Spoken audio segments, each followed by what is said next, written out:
Welcome back, Notre Dame fans, IB Nation, which are kind of all the same. But I realize is not all of IB Nation are necessarily Notre Dame fans. So welcome, everybody. Welcome, Georgia fans who might be listening to this broadcast. We are, Trevor, now less than a week away from the Sugar Bowl. Notre Dame against Georgia. I believe they finished the season 2-5, correct? Georgia was ranked second. Notre Dame was ranked fifth. The 11-2 Georgia Bulldogs against the 12-1 Notre Dame Fighting Irish. Trevor, I am so excited for this game. Huge matchup. We're going to preview the matchup of the Notre Dame offense against the Georgia defense. When we're done with that, we're going to talk about the new portal pickups that Notre Dame got since our last show, where they picked up wide receiver Will Pauling from Wisconsin, and then also they picked up a tight end yesterday that honestly, as much as I have a lot of intel about transfers, Trev, I hadn't heard that name at all until he announced his commitment. So that one got me. But we'll talk about that. We'll talk about what that commitment means. But the big part of today's show, Trev, is this matchup between the Notre Dame offense and the Georgia defense. We'll talk about the other side of the ball tomorrow, and both sides are important. Special teams are going to be important when you get on this stage.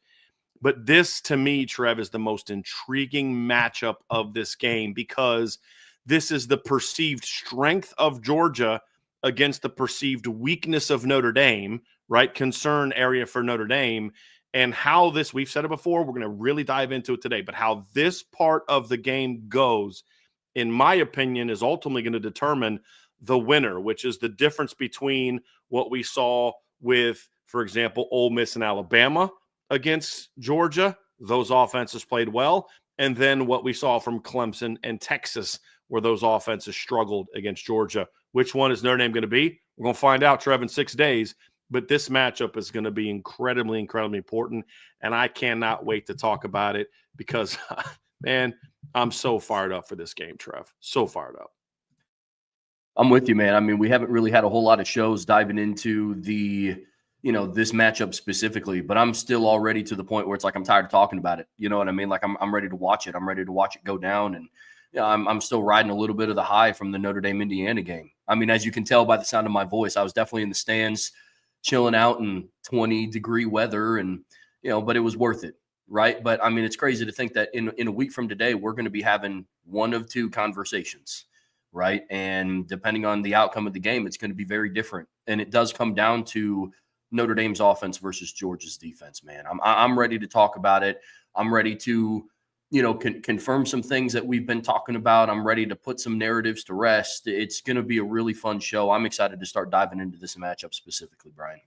Well, that's how excited Trevor is. He tells me he's sick today, and it's not like a, hey, man, I may not be able to go today, or, hey, man, I might need you to cover me a little bit, or it was just like, just letting you know, let's do this. I'm sick, but I'm ready to roll because this is a big game, Trevor. I would argue this is the biggest game that Notre Dame has played since 2018 against Clemson. And you could say the 2020 Sugar Bowl, but there was just something about that game, Trev. I don't know. I just never looked at that game as the same way. Never really felt like that Notre Dame team was going to win it all. If they did somehow upset Alabama, they were going to get beaten the next round, whether it was Clemson, another game against Clemson and Trevor Lawrence, and then or against Ohio State. But this is the first time I've really felt Notre Dame is on this stage against one of the quote-unquote blue blood, or not, I shouldn't say blue blood, because I don't know that Clemson is a traditional blue blood, but against a powerhouse program, a team that within the last 2 to 3 years has won a championship, which Clemson had in 2018. They were 2 years removed from their 2016 championship, and they were about to win another one. It was a legitimate title contender. Obviously, Clemson won it all that year. I've seen people say, I don't necessarily disagree, although I'm not as on board with this as others, but the winner of this game is going to win a title, is going to win it all. I think the winner of this game is going to play for the championship. I think Ohio State and Oregon might have a little something to say about who's going to win the title, maybe even Texas a little bit. But, this is a legitimate championship caliber football team in Georgia. And this is Notre Dame's chance to show if they are or are not that caliber program as well. We've talked a lot about that. But this matchup, in my opinion, is ultimately going to determine if Notre Dame is different, because this is the side of the ball that has held Notre Dame back, Trevor, right? We talked last week about that meme that was going up about, Notre Dame scored 27 points in their playoff game, and, Brian Kelly's two teams, in the playoffs scored 17 points. And I'm like, okay, true, but as much as I've said, look, Indiana's a really good football team. There's no doubt they belonged in the playoffs. That was a heck of a win for Notre Dame. But, folks, that Indiana team was ranked 10th in the final rankings, 9th, 10th in the final rankings. Is not the same as number 1 Clemson or number 1 Alabama in 2020 and 2018, right? I mean, this is that kind of test, right? Like, this is that kind of test, Trevor, where your offense has to step up and play. Yeah, it's great you did what you did against Indiana, and Notre Dame left a lot of points on the board, but this is a whole different animal when you talk about playing as Georgia defense. And so this Notre Dame offense, just kind of big picture, Trev, before we get into the particulars, is going to have to play at its best. And as I said, it's in a matchup where it's the perceived weak spot of the Notre Dame offense or Notre Dame team, right? Of, like the defense is great, but the offense, I mean, how good is the offense really? They can't throw the ball. They're this, they're that, this is the other thing, against what is perceived as the strength of the Georgia defense. Because look at all those first rounders they have over there, which they do, right? And that's what I think adds a little bit of intrigue to this matchup. Yeah, I've been talking to a lot of friends about the Notre Dame Indiana game, and from a magnitude standpoint, it's the biggest game that they have won since '93, right? But that's the level of the game. First round of the playoffs, first playoff win for Notre Dame.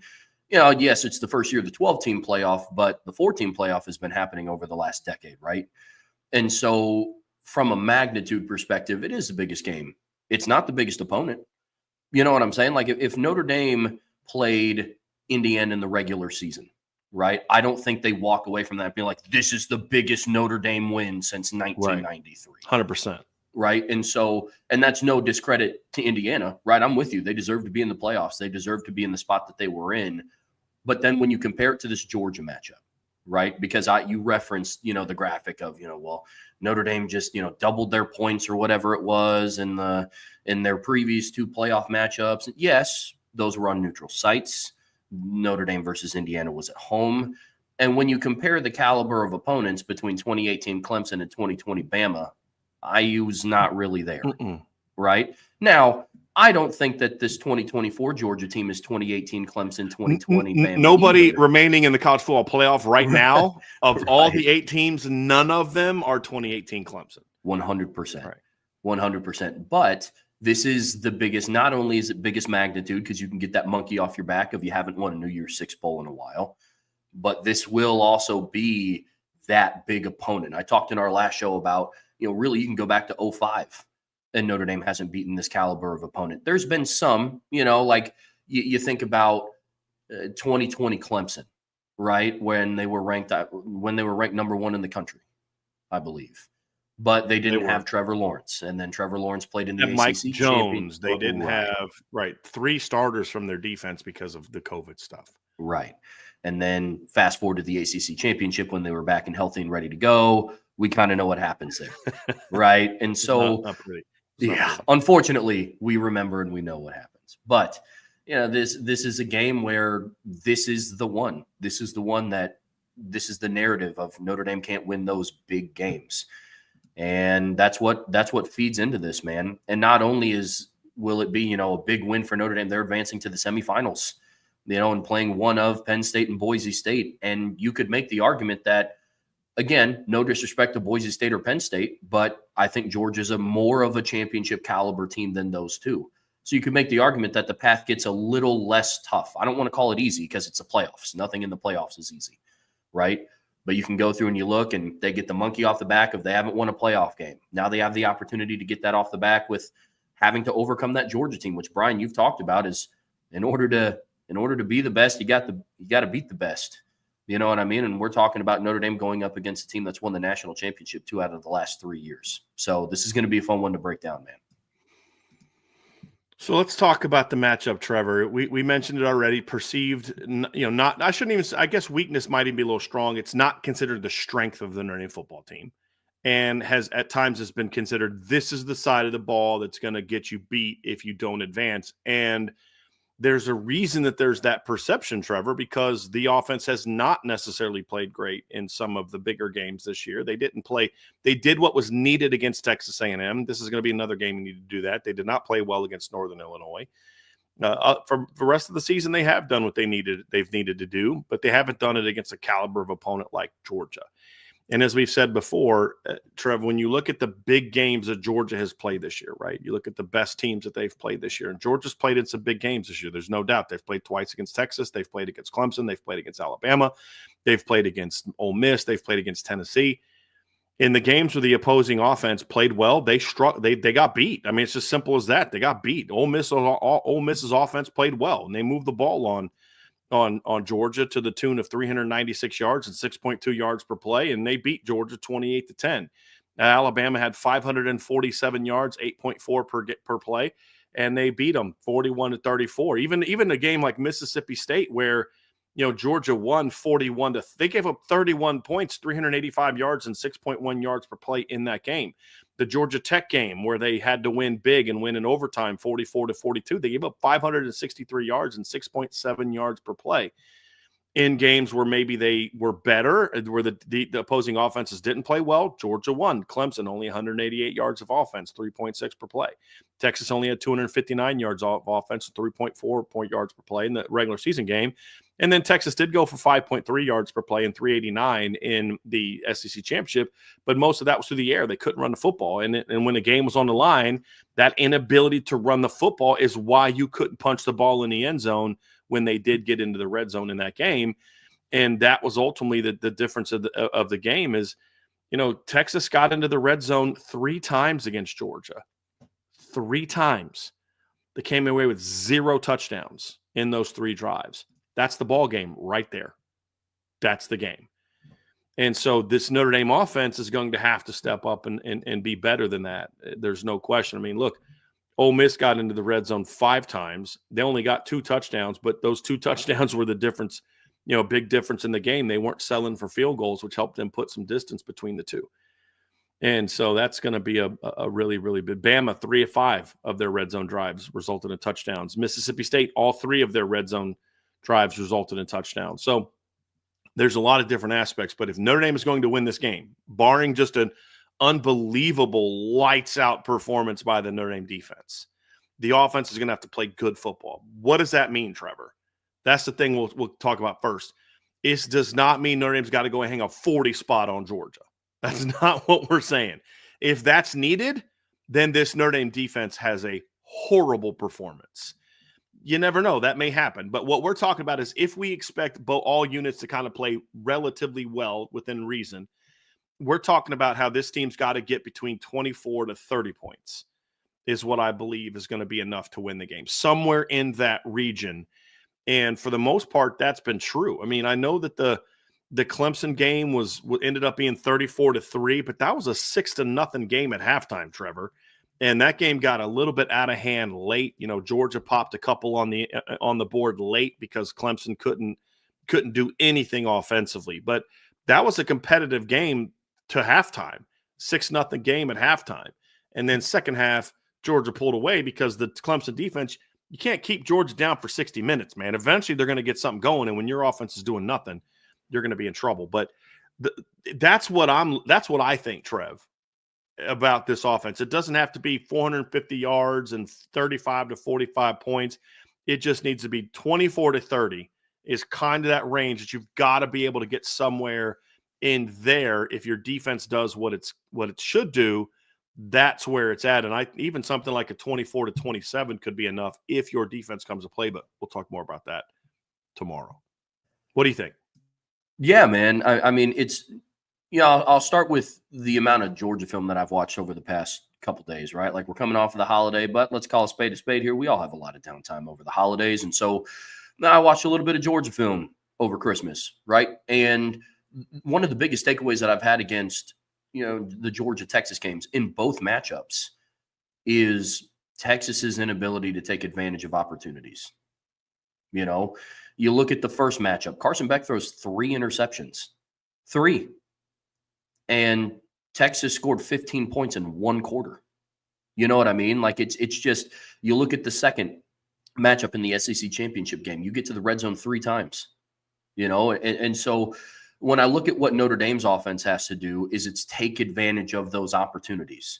If there's anything that we know about Notre Dame's defense by now, which like you said, we're going to dive into later, but if there's anything that I know about Notre Dame's defense, it's going to give your offense multiple opportunities to capitalize on whatever opportunity that is, whether it be a short field or a turnover on downs or something, and so Notre Dame's offense, for the most part this year, has done a relatively good job of that. And we've seen them perform in spurts of how they're going to have to play for a full 60 minutes against Georgia on New Year's Day, right? I mean, you have the examples of, the fourth quarter in the Texas A&M game, the first half, really first quarter of Louisville, quarters 2 and 3 versus USC. So you have those examples, but the biggest question marks for me is, can it be fully put together?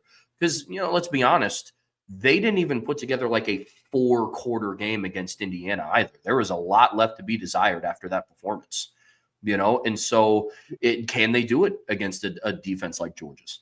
Would you say 2 strong quarters and then kind of put Indiana away a little bit on that last drive in the fourth quarter? That's how I look at it. Yep, I'm the exact same way. So, Trev, I look at this matchup and let's dive into the numbers to add some context to what we're talking about here. This is an interesting part of this matchup. So you look at Notre Dame versus Georgia. Notre Dame has the offense is considered not the strength of the team, but yet they rank 4th in the country in points at 38.8. Now that's aided by the fact Notre Dame has 6 defensive touchdowns. But as we broke down when we were talking about the Indiana game, they're still over 36 points per game. They're still a top 15 scoring offense if you take away any non-offensive scoring from that game. They rank 41st in total offense, but they rank 13th in yards per play. Why the difference? Field position. That's what it boils down to, is field position. Notre Dame's scoring on some short fields. That's why their yards per play is high and their yards per game is low. Red zone offense, they're at 79, ranked 79th in the country, but they are 14th in red zone offense. I had to double check that. I was like, did I get that wrong? And a lot of that, as we've talked about, Trevor, is they've taken a lot of knees late in games inside the 20. I think 5 times I've counted this year where Notre Dame has ended a drive inside the red zone where they took a knee or ran the clock out at the end of a game inside the other team's red zone. Third down offense, Notre Dame is 70th. That's actually up, Trev, because they just had arguably their best. It wasn't their highest percentage third down performance, but to me, it was their best third down performance of the season when you consider how good Indiana's defense was, ranked 8th in the country in third down defense coming into that game. Sure. Notre Dame ranks 48th in yards of 30, gains of 30 yards or more, and they're 28th in fewest turnovers allowed. Flip the script a little bit. Look at Georgia. Bulldogs ranked 21st in the country in scoring. They rank 35th in total defense, 38th in yards per play. These 2 numbers right here are interesting. They're 69th in red zone defense, but they're 11th in red zone touchdown defense. So both of these teams have that weird stat of they actually allow teams to score at a pretty high level in the red zone, and then Notre Dame scores at a relatively lower level in the red zone, but they are both really good in their respective categories in touchdowns. Notre Dame scoring them and Georgia not giving them up, which I thought was interesting. Another good third down defense that Notre Dame's going to have to face. They're 23rd. They are 61st in gains of 30 yards allowed or more. They've given up 22, which is going to be a very interesting part of this game. And then Georgia ranks 44th in the country with only 19 turnovers gained. I think that part of it, Trevor, is a very fascinating part. And a lot of what you're going to hear is, well, they've played a tougher schedule. And I'm like, well, that's true. But what's interesting is they've kind of dominated some of their tougher schedule. I mean, I looked at this. So I looked at how their opponents rank in the Fermo Efficiency Index and then the Football Power Index. And they played, 2, 3, 4, 5, 6 teams that rank in the top 25 in scoring or in offensive efficiency. It's Clemson, Alabama, Texas, Ole Miss, Georgia Tech. Now, it's 5 teams, 6 games is actually how it is because they've played Texas twice. And in those games, you've seen this mismatch of performance, right? Where at times they've looked good on defense against those teams and at times they haven't.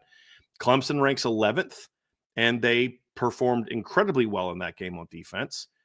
Ole Miss ranks 10th. They didn't play great on defense. Georgia Tech ranks 23rd. They played terrible on defense.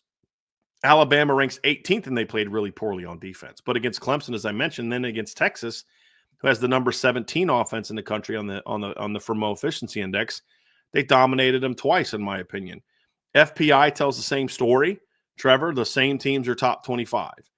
And Tennessee has the number 33 offense in the FEI, and they had two different halves. First half, they give up 17 points, allowed Tennessee to run all over them. Second half, they completely dominated Tennessee in the second half. Yeah. Made adjustments at halftime, and Tennessee had no answers for Georgia in the second half. And so it's been a bit of an up and down performance. And then you could say the same for Notre Dame when they've played good defenses. At times they've played good defenses that they tore up. At times they've played good defenses where they didn't necessarily play as well. Northern Illinois has one of the highest ranked defenses in the country, and Notre Dame struggled against them. And they have far inferior talent to Notre Dame. They played better against Texas A&M, but not great by any stretch of the imagination. Had a lot of missed opportunities in that game. Did very well against Louisville when they were trying to score on Louisville. USC has a defense that ranked relatively high coming into that game. They had played 6 games in a row, tore that defense up. And then, as you mentioned, against Indiana, really good first half, not very good second half.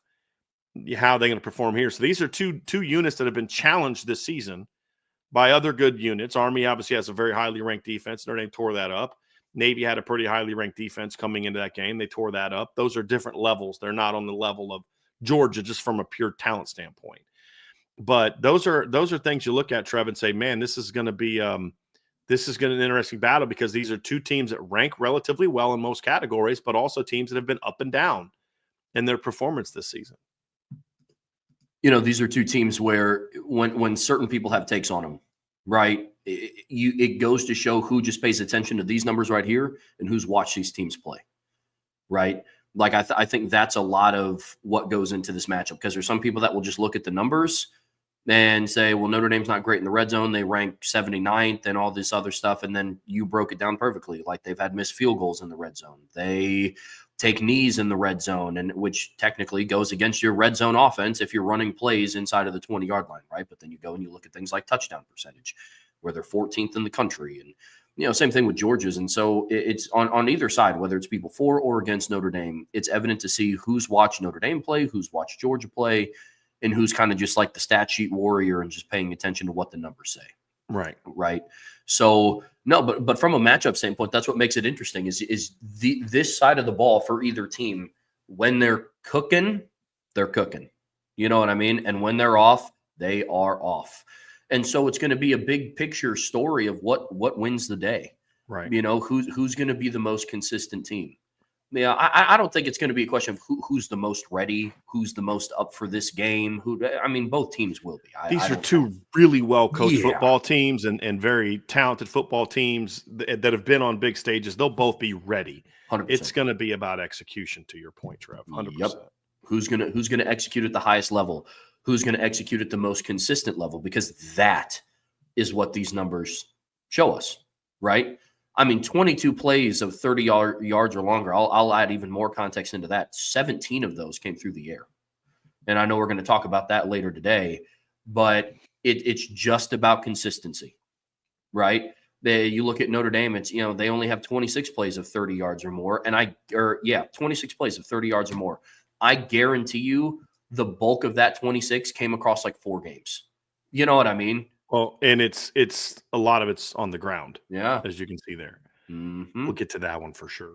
Yeah, absolutely. But it's an interesting matchup when you look at it as a whole. You know, I mean, it's weird to hear the narrative that like Notre Dame's offense struggles, but they're the 4th team in the country in points per game. Yeah.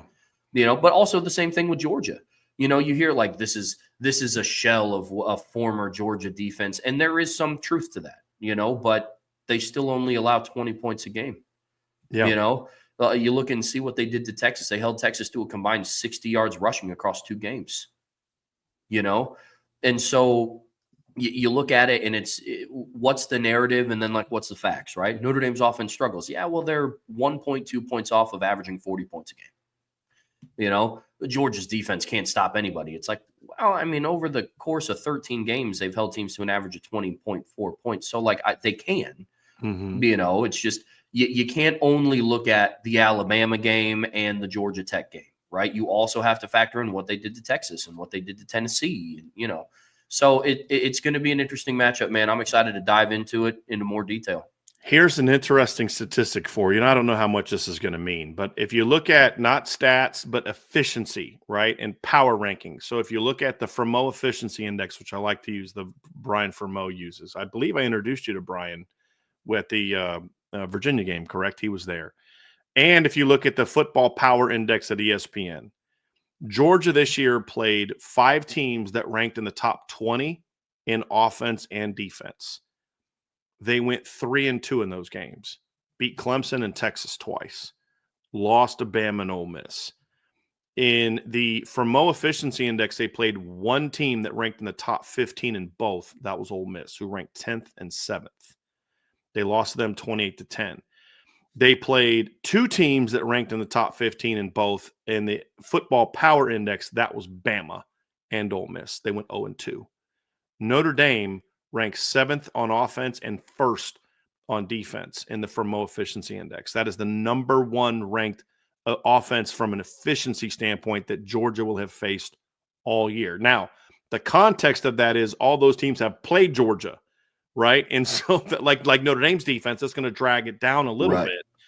But Notre Dame has the number 1 efficiency defense in the FEI and number 2 in the Football Power Index. They're number 11 on offense in the Football Power Index from ESPN. That's the second best offense they'll face, with Clemson being number 1. You and I would both argue that Clemson's FPI is generated primarily off of just destroying really bad teams. They've struggled against all the good defenses they've played. But I thought that put into context a little bit. Georgia Tech has their offense is 23rd and 19th in efficiency, and they had some success. Certainly had some success against this Georgia team, but their defense ranks 45th and 49th. They don't have the kind of defense that Notre Dame has. Tennessee has a top 20 defense, but their offense ranks 33rd and 29th. So their offense isn't on that level. Georgia, who gave Texas's defense offensive problems, ranks 25th and 19th on defense, but their offense ranks 48th. So even though that a lot of people look at this Notre Dame offense as a perceived weakness, all the efficiency numbers, all the power rankings numbers, all that kind of stuff, which in the past have shown that Notre Dame's offense wasn't as good as people thought it was, because, again, it looks at who you played. There's been years in the past where Notre Dame scored some points and did some good things, but they would never rank as high on, like, the efficiency numbers because a lot of times, Trev, if we're being honest, they beat up on bad teams. And this year, the numbers show that Notre Dame is, from an efficiency standpoint, relative to these things are relative to your competition. It takes those things into consideration. You see this Notre Dame offense is ranked much higher than people think. And I think a lot of the reason that people, I don't think, respect this offense the way that it does is because I think a lot of people that don't actually watch outside of the Power Five don't understand how good the non-Power Five teams Notre Dame played this year are. For context, Trevor, last year Notre Dame's offense on the FEI ranked 17th in college football, just to give some context to where it is now, and that is with them playing a great game in the bowl game to raise that up. So certainly a different type of performance from Notre Dame, or different type of offense this year. In 2022, Notre Dame ranked 41st in offensive efficiency. So it's been a while since Notre Dame had an offense that ranked this high, not just in stats and yards per game and points per game, or yards per play and points per game and all that kind of stuff, but just looking at it from the standpoint of efficiency as well. It's been a long time since Notre Dame ranked that high. 21, they ranked 22nd. In 2020, the offense ranked 19th. In 2019, the offense ranked 27th. In 2018, the offense ranked 25th, right? So, I mean, again, we're going back a long time. 2027, where were they in 11th? 11th in 2027 is the 2017 is the highest they've ranked on offense. So this number 7 ranking puts into context how good this offense has been this year. And it's related to the quality of the competition.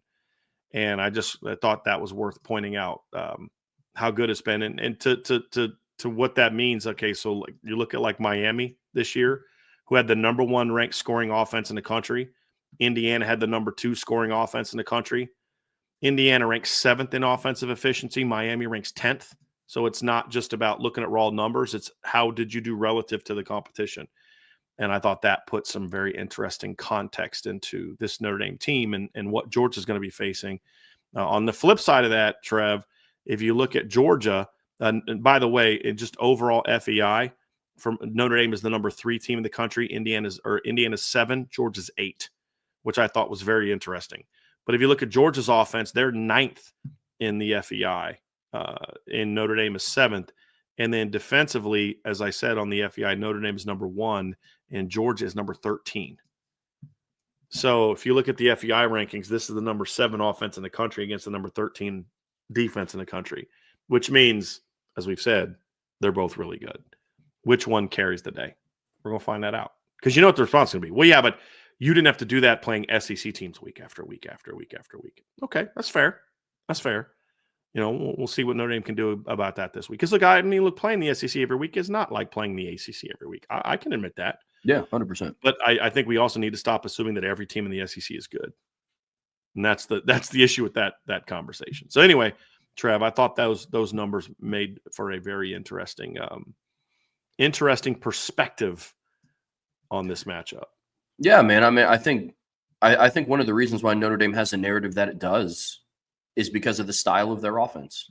It's because they don't have this air it out, offense with Tez Johnson or Jeremiah Smith or Ryan Williams. And, they're not throwing for 300 yards a game. And I think people just still associate that with, well, they're just not a high-powered offense. This isn't me taking stabs at anybody. These are stats. These are numbers. I'm pretty sure if I walked around the street and I asked people who has a better offense, Notre Dame or Ohio State, people are just going to look me dead in the face, laugh, and say Ohio State because they have Egbuka and Jeremiah Smith and Travion Henderson. Well, Notre Dame averages more points per game. Ohio State right now is the number 11 team in the country. Notre Dame is the 4th. You look at their rushing yards per game. And everybody talks about, who has the best running back duo in the country? Oh, it's Travion Henderson and Quinshon Judkins. I mean, look at that. They have the number 58 rushing offense in the country right now. Like I said, part of the perception is just what it looks like for Notre Dame. Yeah. Like if I guarantee you the narrative is going to be different next year. If they have somebody, starting, whether it be Kenny or CJ or Steve or whoever, and they're able to pass the ball more, that's when the narrative comes in of, man, this Notre Dame offense is lethal. Scary good. Yeah. And I guarantee you they could average less points per game, less total yards per game, not be as efficient and not be as balanced. Yeah. But if they're able to just pass the ball and it just looks super awesome, people, oh man, I mean, this is just a dangerous. But then Notre Dame's a run heavy team and people are like, I mean, yeah, Jeremiah Love's good, but it's still not like a good elite offense yet. But if he's all you got, then you're going to be in trouble. Yeah. It's narratives, man. It's all narratives. Well, Trev, it's interesting you say that because I had to listen to some of that talk when we're leading up to the Indiana game. And I look at Curtis Rourke on the year, and I had a lot of people nationally ranked Curtis Rourke as a better player than Riley Leonard. And I found that kind of funny. If you look at the season totals, now again, Curtis Rourke played one fewer game than Riley Leonard, but Riley Leonard didn't play a lot of football in a lot of games that Notre Dame played this year. But if you look at the numbers, it kind of tells an interesting story, Trev, because you'll find out that Notre Dame, Riley Leonard was actually pretty productive this season. He just, he did it in a different kind of way. I mean, Curtis Rourke this year played 711 snaps. This is the point I'm trying to make. He played 711 snaps. Yes, he played one fewer game, but he played 711 snaps because, as we mentioned, Notre Dame had a lot of blowouts where Riley Leonard didn't play in the second half. Riley Leonard only played 751 snaps. So that was, even though he played one more game, it's only 40 more snaps. And if you look at the total offense, Curtis Rourke had 3,007. Riley Leonard had 344. Curtis Rourke this year accounted for 31 touchdowns. Riley Leonard's accounted for 32. The difference is Curtis Rourke did all his in the air. He had 3,042 passing yards, minus 35 rushing yards. But Riley Leonard threw for 2,293 yards and ran for 751. So it's perceived not as good because it's rushing. And that's the thing that I kind of find a little frustrating is it's a style thing, not an effectiveness thing. And I find that whole conversation to be really annoying. Like, man, if they had Carson Beck, you'd really be in a lot of trouble. Okay, Carson Beck's a heck of a player. Carson Beck accounted for 29 touchdowns this year, and I think 14 turnovers, right? 2 fumbles, 12 picks, or was it 13? 12 picks. Riley Leonard had 7 turnovers and 32 touchdowns. So Riley Leonard accounts for more touchdowns in the same amount of games, but he's not considered as effective because he doesn't throw it the way that other people do. Yards are yards and points are points. That's what it comes down to. And it seems like opposing coaches talk a lot higher about Riley Leonard than Notre Dame fans, some Notre Dame fans, although a lot are coming around, but then, of course, opposing fan bases, because, again, it's done in a way that people don't perceive to be, as effective. Yeah. Well, absolutely. I mean, it's like you said, I don't care if Riley Leonard picks up 10 first downs a game through the air or 10 first downs in a game with his legs. It's just as effective. It moves the chains. I mean, it's just, like I said, I've been on this train that entire year, man. All year I have been. So, but you're right. It's all about perspective. It's all about your perspective, and it's all about, it's a stylistic difference. It has nothing to do with what makes the offense more efficient. I was confused by something too, Trevor. When we were watching the Stanford game, I was wondering why Notre Dame didn't have more than 49 points, because Riley Leonard threw for 3 touchdowns in that game, and I was under the impression that passing touchdowns counted for more than rushing touchdowns. So I was a little surprised they only gave him 6 every time he threw a touchdown pass. It's very weird. Very weird. But when you see that and you just see total yards and total touchdowns, I think it puts it into perspective of what they are. That doesn't mean that they don't have to throw the football, and we'll jump into that. But it just kind of shows that, that this isn't just the Jeremiah Love show.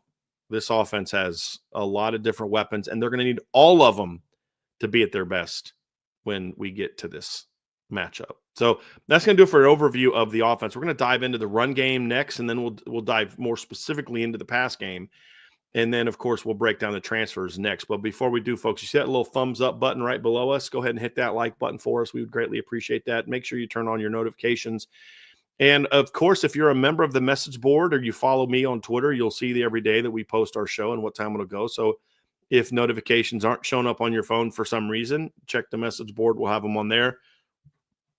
We'll be live the next 2 days as well, Friday and Saturday. And then we'll be back on Monday with another live show at 1 o'clock as we get closer and closer and closer to this game, Trev. I'm looking forward to it a ton. So we'll get to the run game next. So Trevor Trowbridge, man, this run game, Notre Dame run game against the Notre Dame or against the Georgia rush defense. This is going to be, I believe, arguably the biggest factor in this game, right? Is yes, the pass game is going to be important, and we'll talk about that next. But I don't believe you can win a game like this if the best part of your team doesn't at least play well to some degree, even if it's well relative to how much they're putting into stopping you. So they're committing all their resources to stopping the run. You only go for $150, but that $150 grinded it out, forced them to stay down, and allowed you to open up some big plays outside or big plays in the throwing game, things like that, right? It has to be where they want to keep you down, then they have to overcommit to stopping it, which opens up other things. It has to be at least something like that, Trevor. And then for Georgia, this is what's been your bread and butter all these years, is your rush defense. It's why you have had 2 champions in recent seasons. It's why, you're considered this phenomenal defense that nobody can do anything against. 113.6 yards last year, 77 in 2022, 78.9 in 2021, gave up 2.6 yards per play, 72.3 in 2020, 74.6 in 2019. And so this year, it's a little bit of a different story, Trev, and we're going to dive into that. But when they are on, this is an elite rush defense when they're on. They just haven't been as on as consistently as they have in the past. So it's not a deal where it's like, hey, Notre Dame fans, look at the numbers, and we're going to go over the numbers. They're not good stopping the run. They are not good at stopping the run sometimes. Other times, they're dominant against the run. But this is the matchup. This is the good-on-good matchup, Trevor, of this Oversty. There's no doubt about it. Yeah, man. I mean, this is going to be the one to watch, right? I mean, we just talked about styles and who Notre Dame is as an offense stylistically, and their identity is being able to run the football. Now, I mean, I don't think anybody is expecting, again, would not be upset if this happens, but I don't think anybody's expecting Notre Dame to go in and play Georgia's rush defense and go for 200 on the ground, right? If that happens, we're talking about a crazy game and we're having a heck of a time on the post-game show, right? But, this is a game where you're going to have to establish some sort of efficiency on the ground to set up the passing game behind it, because we're going to break that down following this segment. But for Notre Dame, like, that's who you are. Similar to Georgia's bread and butter, being able to stop the run in the games that they've been the best, they've been able to stop the run. In the games where Notre Dame has been the best, they've been balanced.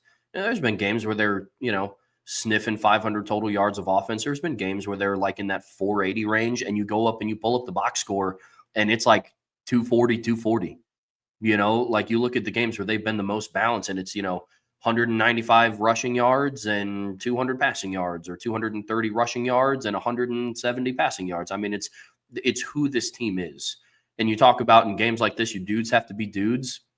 Yeah, I'd make the argument that, the offense has 6 or 7 dudes at skilled position, and like 3 and 4 of them are in the rushing attack, and so you're going to have to be able to do what you can to generate efficiency on the ground. Because I'm with you. Like, if Notre Dame is able to go for somewhere in that like 145 to 165 range, but it's efficient, right? Like, they're not getting 150 rushing yards on 42 carries or something, as long as they're able to establish some sort of identity on the ground and make Georgia's defense respect it, right? But it can't be a situation where the front four are eating up the offensive linemen and you're not able to establish a ground game there, because then that completely takes away play action shot ability. It puts Riley Leonard in a bind, and it forces him to go be a player that he's not, right? Like, it forces him to go be a guy that drops back and throws the ball 42 times.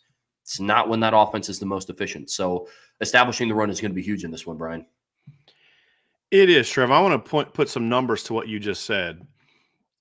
Texas A&M game, big game for Notre Dame, huge game. 198 rushing yards, 158 passing. Purdue game, 362, 216. Miami of Ohio, 270, 158.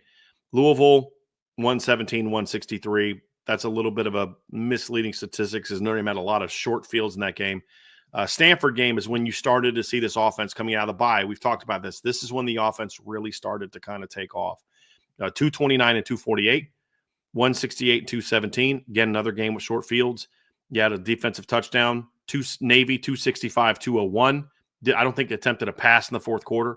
Florida State, 201, 252. Virginia, 234, 214. Army, 279, 189. Again, didn't really throw in the fourth quarter. USC, 258, 178. Indiana, 193, 201. To your point, it's that balance that we've seen in the since the bye that has defined who this team is. It's their rushing is still really good, but their passing has kind of gone up a little bit, which is a lot of it has to do with the rush defense. But Notre Dame needs to be able to have some balance in this game. There's no doubt about it. But at the end of the day, this team is built on running the football. That's what got you here. And if you're going to win a championship, you're going to have to find ways to run the football in this football game. And can they do that? We're going to find that out, because this is, as we said, this is a good Georgia defense when they are locked in. Let's look at the numbers here real quick, Trev, to give you an idea of the rushing numbers. There we go. Notre Dame this year ranks 11th in rushing yards per game at 222.4. They're third in the country in yards per attempt at 6.2. They're 42nd in the country in rushing touchdowns with 3. They're third in the country with most runs of 30 yards or more, with 17 runs of 30 yards or more. That's nuts. And they rank 37th in the country in tackles for loss allowed per game. On the season, they've given up 60 in 13 games. Other side of the ball, Georgia, rushing yards allowed. They rank 36th in the country. They've given up 127.8 yards per game. They are 31st in the country in yards per attempt at 3.7. They're 29th in the country in fewest rushing touchdowns allowed with 14. And they rank 39th in the country with 5 runs of 30 yards or more allowed. And they rank 32nd in the country in tackles for loss per game. They've had 86 tackles for loss on the season. So when you look at those numbers, Trevor, it shows that, we're going to talk on paper, and then we're going to talk about the real matchup But on paper, Notre Dame clearly has the advantage here, is Notre Dame being a top 5 rushing team in all metrics outside of total yards. They're 11th to total yards, and Georgia's defense has been good against the run, but not elite against the run statistically. Again, we're going to talk numbers first, and then we'll get into the matchup. But let's dive into that part of it here, Trevor, when you look at the Georgia Notre Dame rush offense against the Georgia rush defense. Yeah, Brian. I mean, from a numbers perspective, Notre Dame runs the ball at an elite level, right? I mean, you're not third in the country in rushing touchdowns, third in the country in explosive runs, and I consider that 30 yards or more, right? You're not, top 11 in the country in rushing yards per game, and then you also have to factor in like what teams are ranked above them that are like triple option teams, right? Like Notre Dame's not a triple option team, like they are a more traditional offense. They're just run first identity, right? And so you go through and you look at those numbers. To your point, Trevor, just real quick, I want to back up what you're saying here. If you look at teams in rushing yards per game, there's only 2 Power 5 teams ahead of Notre Dame. That's UCF at number 7 and Tennessee at number 9. Mm-hmm. Mm-hmm. And so when you go through and you break down the company that Notre Dame is in, right? Like this is a team that runs the football at an elite level. And then you go and you break it down statistically for Georgia. They're a team that hasn't had a lot of success stopping teams from moving the ball on the ground against them. I mean, you've given up 5 plays of 30 runs or more, which is a good amount. I mean, I understand there's a certain lens that you can look at, and it's like, well, I mean, 5 over the course of an entire season. But again, they're 39th in the country, right? Yards per game, you have that at 36, which honestly is a little shocking. Like you kind of have to go through and you weigh the types of games that went into it. Because I know Georgia Tech went for a bunch on the ground. UMass went for a bunch on the ground. I mean, I know Jalen Milroe himself had over 100 on the ground against Georgia. And so, you go through and look, and I think the numbers for Georgia speak to the level of inconsistency that their defense has had this year. Brian, you touched on it. I mean, it's been inconsistent. When they're good, they're really good. Because another factor into these numbers is you've held Texas to a combined 60 rushing yards in 2 games. That can't be overlooked either. Like if somebody's going to say, well, look what they did against Georgia Tech. Absolutely. Look what they did against Texas. You have to look at both pieces of evidence to weigh in how you feel about this Georgia rushing defense, right? So right. Those are kind of my initial takeaways from this stat matchup. Well, here's another part to look at too, Trevor, is we do this all the time. We talk about quality competition and what they faced. And there's this talk, well, Georgia's faced a gauntlet of a schedule. Okay, they have those teams. But here's what they faced rushing offenses.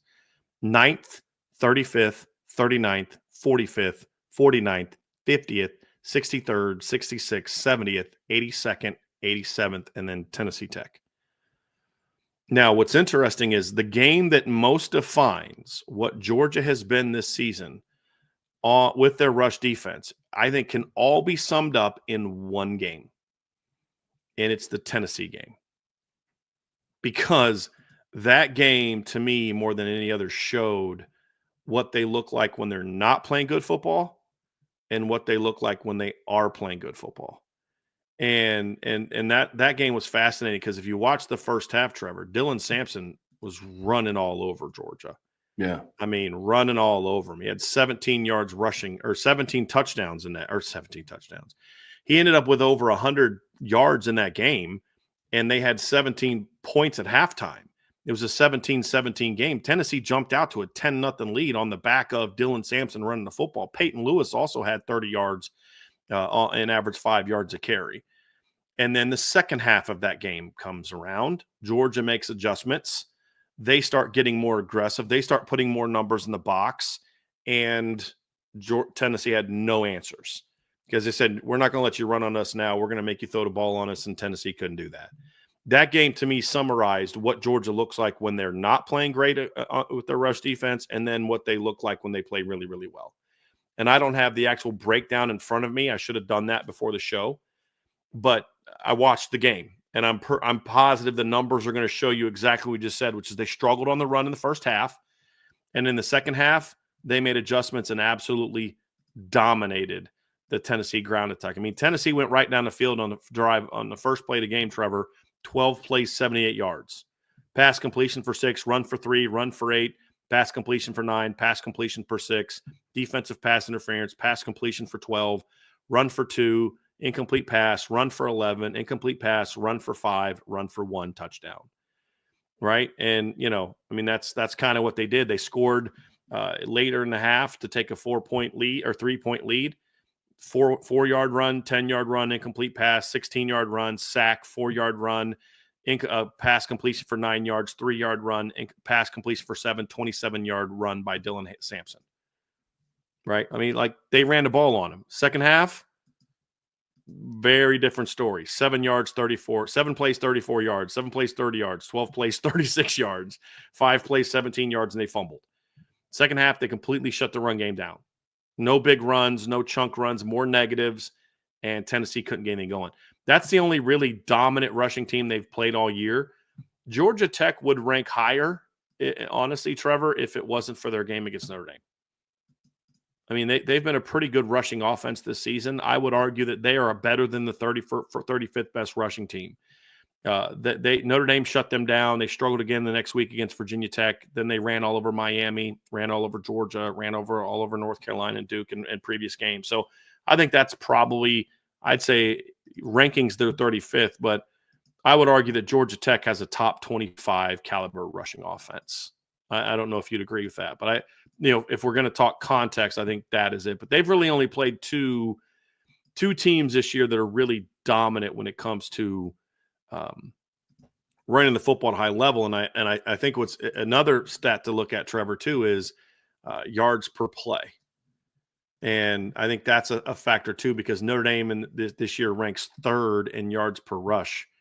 I'm looking at their schedule. The highest ranked team that they play all year is Clemson at 25. And then Tennessee at 28. So it just, again, I point to this. They haven't faced a rushing offense like Notre Dame's. Whereas I do think Notre Dame has faced rushing defenses that are similar to Georgia's in production.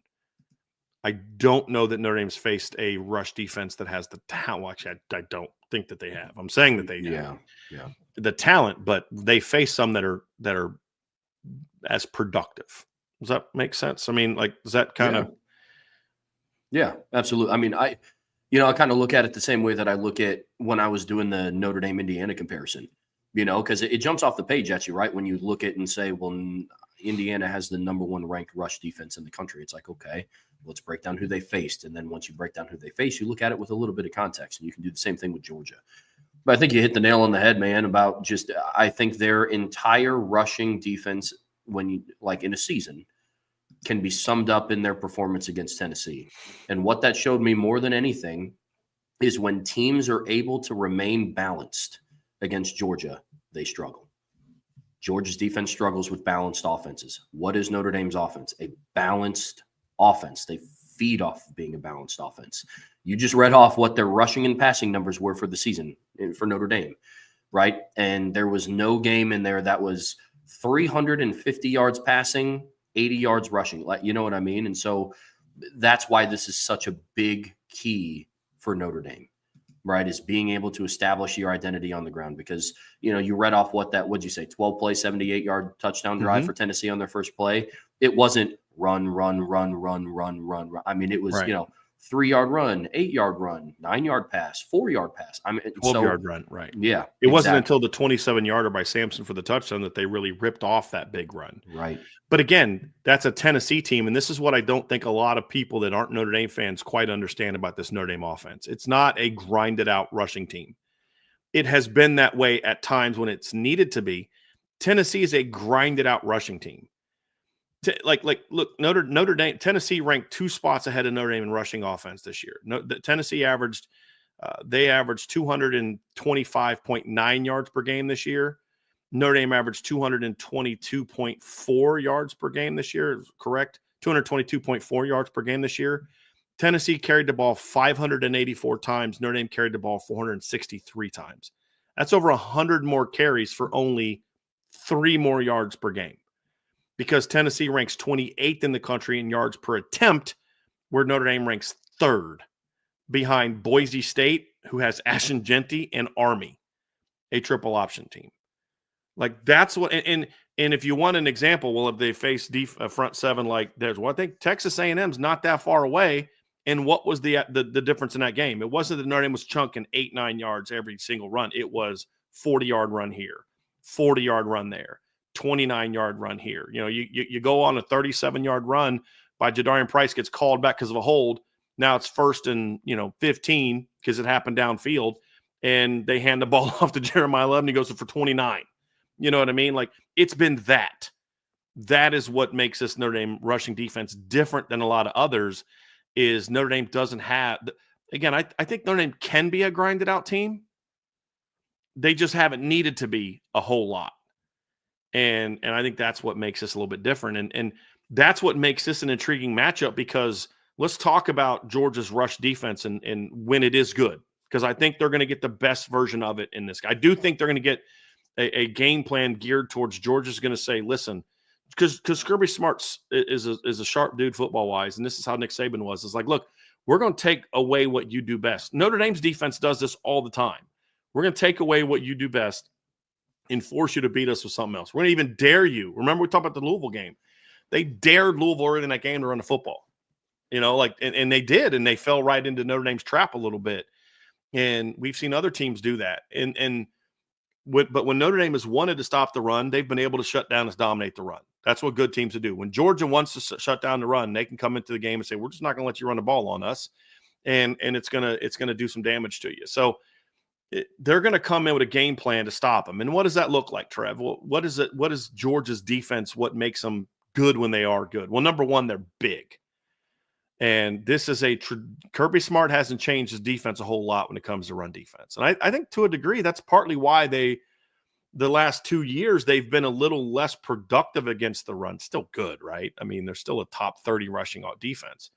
But why they've been a little bit less productive is game's changing a little bit. It's more about speed and tempo and getting on the perimeter. And Georgia's still playing their big 3-man odd front defense with the stand-up outside linebacker. And I think that's at times given them some problems. And they don't have Jalen Carter. They don't have, some of the guys that they've had on the defensive line. They've got some good players, but Nazir Stackhouse is not Jordan Davis, right? Like Warren Brinson is a really good football player. He's not Jalen Carter. Mykel Williams is a dude, but he's been a little banged up this year and has had some moments where he was dominant and some that he wasn't. He was pretty dominant against Texas. He wasn't very good against Georgia Tech, in my opinion. But they're big and physical. They're going to use their 3 down linemen to eat up space. That's the biggest thing. And that right there, from a matchup standpoint, Trevor, is huge, because Notre Dame has an undersized offensive line that's more about, leverage and technique and double teams and getting to the second level. Can Georgia force Notre Dame's rushing attack to stay at the first level? Can they keep the linemen to stay at the first level? Because as you mentioned the other day, Georgia wants to use those big boys to eat up blocks so their linebackers can fly downhill, right? C.J. Allen, Samoa Munden, Jalen Walker plays all over for them, outside, inside. He plays all over for them. I'm drawing a blank on the other linebacker that plays a ton for them as well. I can't believe I'm drawing a blank on this. I just had the stat sheet yesterday. They have another, Raylan Wilson. That's who it is. Also plays a ton for them, and he's a very productive player. So they have 4 linebackers, Trev. If you look at the numbers, I put this on the board last night. They have 4 linebackers that have over 380 snaps this season. Notre Dame only has 2, right? So Notre Dame now part of that's because Notre Dame's 5th guy, Kingston, had 262. But they're sort of like Notre Dame, that they're not going to just play their 2 starters. They're going to play 4 guys have over 300 snaps for them, a linebacker. And you know what the one thing all those 3 guys have in common? They can run. They can all run. And that's going to be the matchup. That's what their game plan is going to be determined to do. They're going to line up in their odd fronts. They're going to do all their pre-snap shifting, that sudden shift to try to get you, draw you off sides. It has twofold impact, right? When they do that shift, number one, it hopefully draw you offside a couple times, get you 5 yards or a false start. But number 2, it's to mess up your count.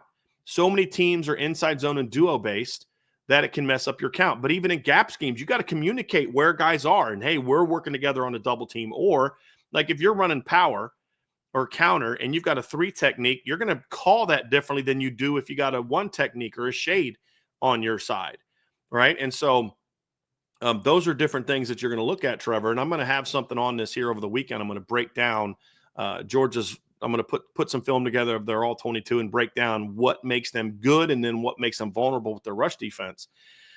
So to me, that's it right there, though. They're going to be big. They're going to try to eat up blocks. And Nazir Stackhouse is going to try to eat. They're going to have him. He's going to say, hey, look, 78, you got to dominate 78, right? That's the 78 versus 78 battle, right? Stackhouse is number 78. He's going to try to eat up Pat Coogan. And because when teams have been able to slow Notre Dame's run game down, it's they whoop the center and knock him back, and then they reset the line of scrimmage in their favor.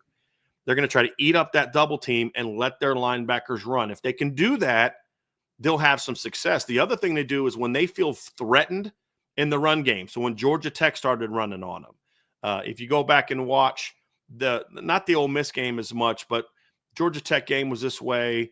The Bama game was a little bit this way early. And there's been a couple other times when they felt threatened running the football, they would start bringing more edge stunts and then bringing those safeties down and try to overload a side and try to create some negatives in the run game. They will do that as well. But the big thing is the success is going to be, can their 3 downs eat up blocks and let their linebackers run free? And then for Notre Dame is, can you get off to that second level and get that movement you need, get to the second level and get a body on a body? Because that's been the key for Notre Dame all season, Trev, right? That right there. Notre Dame doesn't have to dominate you. They don't have to blow Warren Brinson off the line or Nazir Stackhouse off the line or Kristen Miller off the line, Michael Williams off the line. They just got to get a body on a body. They did it against A&M. They did it against Indiana. They did it against every team they've played. When you get a body on a body, these backs are eventually going to do something, or Riley Leonard's going to do something. That's going to be the key. But what Georgia's good at is taking that body on a body approach and knocking it back. And now you force the running backs to declare earlier than they want to. And as I've said a long time, that's when your run game gets in trouble. If Jeremiah Love's got to declare where he's going 3-4 yards behind line of scrimmage, then those athletic linebackers can rally to the football. Malachi Starks can rally to the football. Dan Jackson can rally to the football. And that's how they'll shut Notre Dame down. Indiana had success with that at times. But there were 3 plays where Notre Dame got a body on a body, and they went for 98, 20, and 9. And that 9 was like one guy away from being a 50, right? And that's the thing that makes this run game dangerous, is that right there. Yeah, absolutely. I mean, I agree with everything that you said. The only other thing that I have to add to is the tight ends' performance in the run game. When Notre Dame's run game is at its best, their tight ends are also blocking at their best, right? Like everybody talks about Anthony Knapp's block on Jeremiah Love's 98-yard touchdown run. And it was a great block, right? Anthony Knapp sealed the edge. He did what he needed to. Cooper Flanagan also had a really good block to help seal the other side of that hole. He had a great block on that jet sweep to Chris Mitchell as well. Yeah. Did you see that one? Yep, he did. He did. When Notre Dame's run game is at its best, the tight end room to me is kind of like not their secret weapon, but it's kind of like the unsung hero of tight ends are going to help assist with, the edge. Like you talk about matchups and size matchups. Well, you have a guy like Williams who is like 6'5", 265. You know who else is 6'5", 265? Mitchell Evans is. You have guys like Eli Raridan who's 6'7". You have guys like Cooper Flanagan who are 6'6". And so I'm not saying that they're going to be able to go toe-to-toe with them. Right. But to your point of a body on a body, the tight ends are going to hold a big key. Though, like that is what helps Notre Dame's run game become so explosive, because I don't know if Georgia's the team to do it, but right now teams are 0 for 13 and catching 24 and 4 when they break into the second and third level of the defense. And that's not a knock on Georgia, and that's not a knock on the other 13 teams that Notre Dame has played. But when they see a crease and it's a track meet, no team has been able to catch them yet. Georgia could be that team. I'm not saying that they're not, but I just, when I go and I break them down as a team, not a lot of teams have the speed that Jeremiah Love has, right? Because their linebackers can fly, like Notre Dame's linebackers can fly. But Notre Dame's linebackers aren't catching Jeremiah Love from behind, and their linebackers aren't. It's about, can you get that angle? Because the one thing that's interesting, this team does not run as well on the back end as some past Georgia teams. Yeah. That's a big difference, and that's what makes what you just said, Trevor, very interesting, because if Notre Dame can get to that second level, that's when they're dangerous. But Georgia's going to try to make sure they never get there, because you know who couldn't get to the second level in the run game? Texas. Couldn't get to the second level, and that's completely shut them down. Oh yeah. Well, I mean, their run defense is great at times. Their linebackers fly downhill.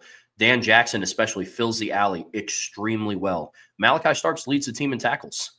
And that's not because every single tackle he makes is 25 yards away from the line of scrimmage, right? Like their safeties do a really good job of filling the alley, and they come downhill fast. Like this defense is a very like OG Kirby Smart style of defense where they like to keep everything in front of them, fly downhill, make the big play, make the big hit. But if you can get behind them, like I said, like they give up those chunk. They rank 39th in the country in runs of 30 yards or longer for a reason. Right. And they have yet to face a Jeremiah Love and Jadarian Price. That's what makes this matchup so intriguing, man. Yeah. I love how you said Malachi Starks doesn't lead their team in tackles because he makes a bunch of tackles down the field. I mean, he has 4 tackles for loss, right? KJ Bolden has 2 tackles for loss, and Dan Jackson has 1.5 tackles for loss. That's 7.5 tackles for loss from your safeties. That means you're coming downhill, and they do a lot of that rolling and robbing, right? I mean, they do a lot of that different stuff, and they will especially do that if they feel that they can't stop your run game with their box. They will get even more aggressive triggering those safeties and using them as weapons, and we saw that. We saw it against Texas from the jump, and that's why Texas had a couple big plays in the pass game, is because they did leave their corners on an island a lot more than they normally do. It's partly why Georgia Tech had some success throwing the football as well, because they were really triggering their second and third level defenders to shut down the run game. And that's why, like Georgia Tech didn't like nickel and dime them all game. They big played them a lot in that game. And Notre Dame's going to have to do the same thing. It's just you can't count on it happening after a scrum and the guy pops out because no one tackled him, right? Like that doesn't translate to Notre Dame. Well, look, if Notre Dame can just keep their running backs from not going down in a scrum, then they can run for 44 yards as well. That's not how it works. You know what I mean? But Jamal Haynes being stopped to one side, cutting it back, and then outrunning the defense the other side, that translates for Notre Dame because we've seen them do that. And those are the things that they're going to have to do in this game if they're going to be successful. And, of course, that's also going to include Notre Dame's going to have to be able to – this is a game where I think you're going to need a little bit more from Riley Leonard as a runner, not just on scrambles, but as a runner. This is a game where I think you need to be able to say, hey, are there ways that we can maybe utilize our 2 backs together on some stuff with some jet sweep stuff to kind of slow Georgia's crash down? Look, if it's Jadarian Price's series, cool, but let this one be a Jadarian and a Jeremiah series. Go 21 personnel, and you've got your tight end, your 2 receivers, and you put Jeremiah out there. You can throw him some screens with your RPOs. You can use him on jet motion to try to say linebackers, if you run with him, if they run with him, then you're handing it off to Jadarian or Riley. If they don't run with him, you're coming back the next play and you're handing the ball off to him, or you're running reverse. They're going to have to be creative. Look, you got, 11 days off before your next game. Or no, this one you actually only have 8 days off. But you have a week plus before your semifinal game. You're leaving it all hanging out. You're not saving anything because if you don't use it all in this game, you don't have a next game to play for. So I do think this is a game where Notre Dame doesn't have to get cute against Georgia. Texas tried to get cute against Georgia because they didn't believe they could line up and run the ball at Georgia. Part of that is how they played the first game. And then the second part is you have no Kelvin Banks. Right? That matters, right? I mean, imagine Notre Dame trying to play Georgia last year without Joe Alt. That's essentially kind of what not having Kelvin Banks is for that offensive line, because the rest of their offensive line isn't great. They play well as a unit. They're coached well by Kyle Flood, but Kelvin Banks is their dude. They didn't have him, and Georgia knew that. But Texas coached scared.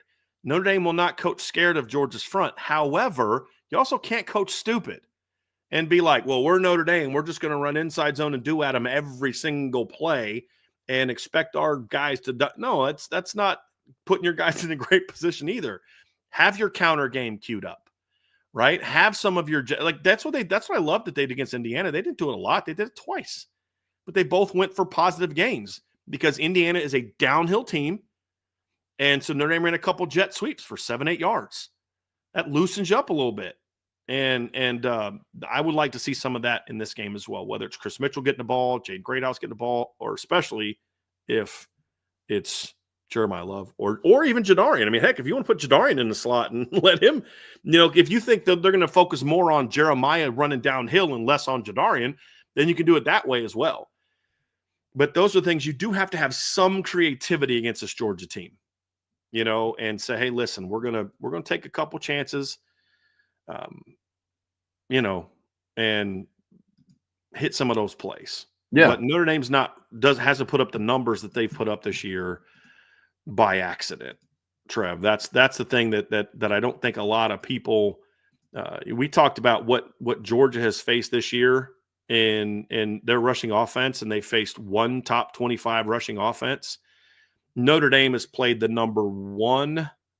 Let's see here.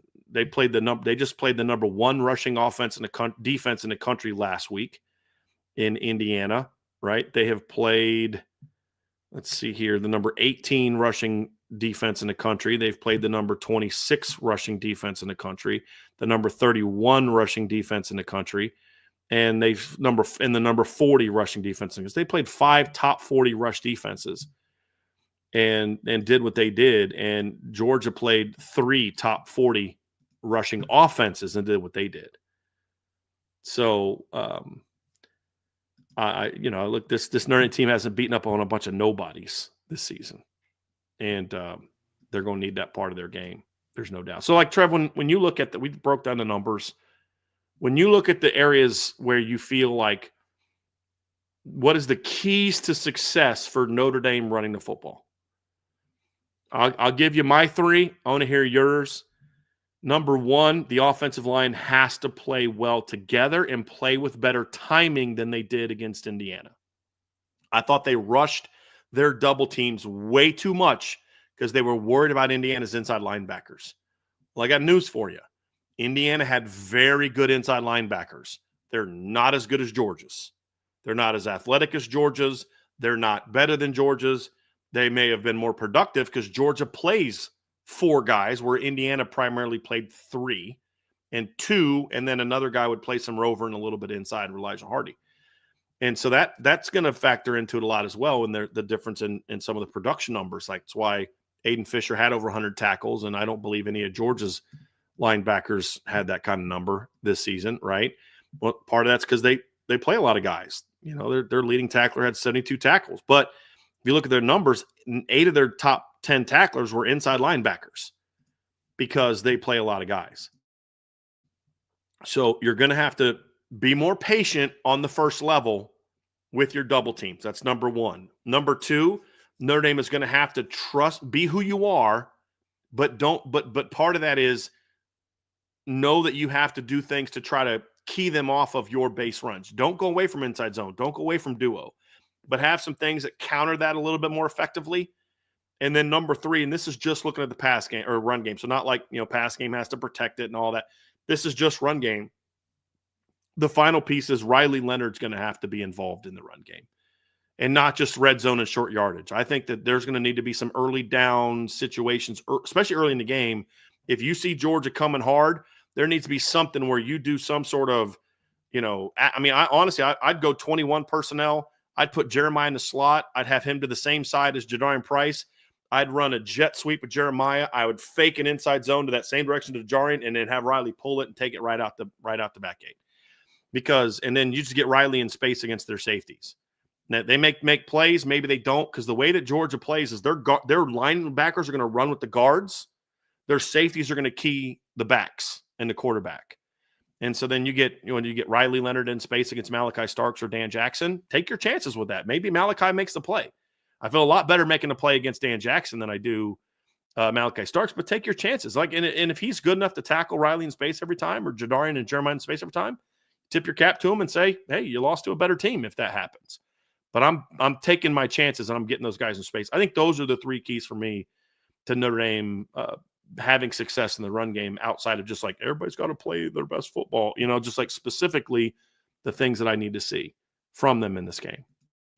Yeah, mine aren't too different from yours.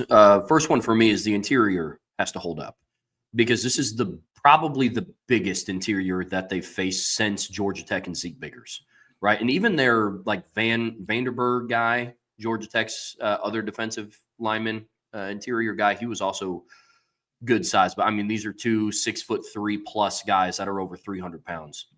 And so, Notre Dame struggled a bit. I mean, Pat Coogan struggled with the size of Zeke Biggers. Now, Zeke is like 6'6", like 330, 340 something, and they don't have a guy that's quite that big. Right. But I do think that they're a little bit more athletic than what Zeke might have been. Zeke is just a gigantic human, right? But the interior is going to have to hold up, because that's where it all starts. And you can even translate that over into the pass protection as well. But specifically in the run game, if they were able to go in, get penetration early, and reset the line of scrimmage, and Jeremiah Love's having to make, or Jadarian, or Riley, or Aeneas, if they're having to make their first move 2 yards behind the line of scrimmage, that's not ideal for Notre Dame.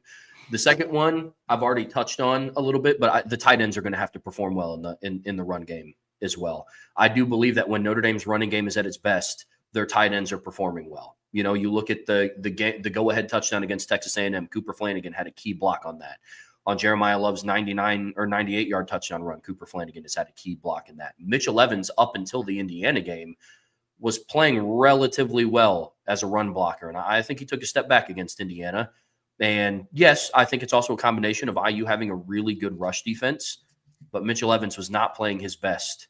And when you're a tight end and you're run blocking, I'm not expecting pancakes, but if you get beat by a guy, stay engaged. Right. Stay engaged, keep a body on a body. Wash them down. Yeah. Yeah. And the tight ends weren't able to do that. If they got beat, like, it was just kind of like one hand and kind of just waving them on by.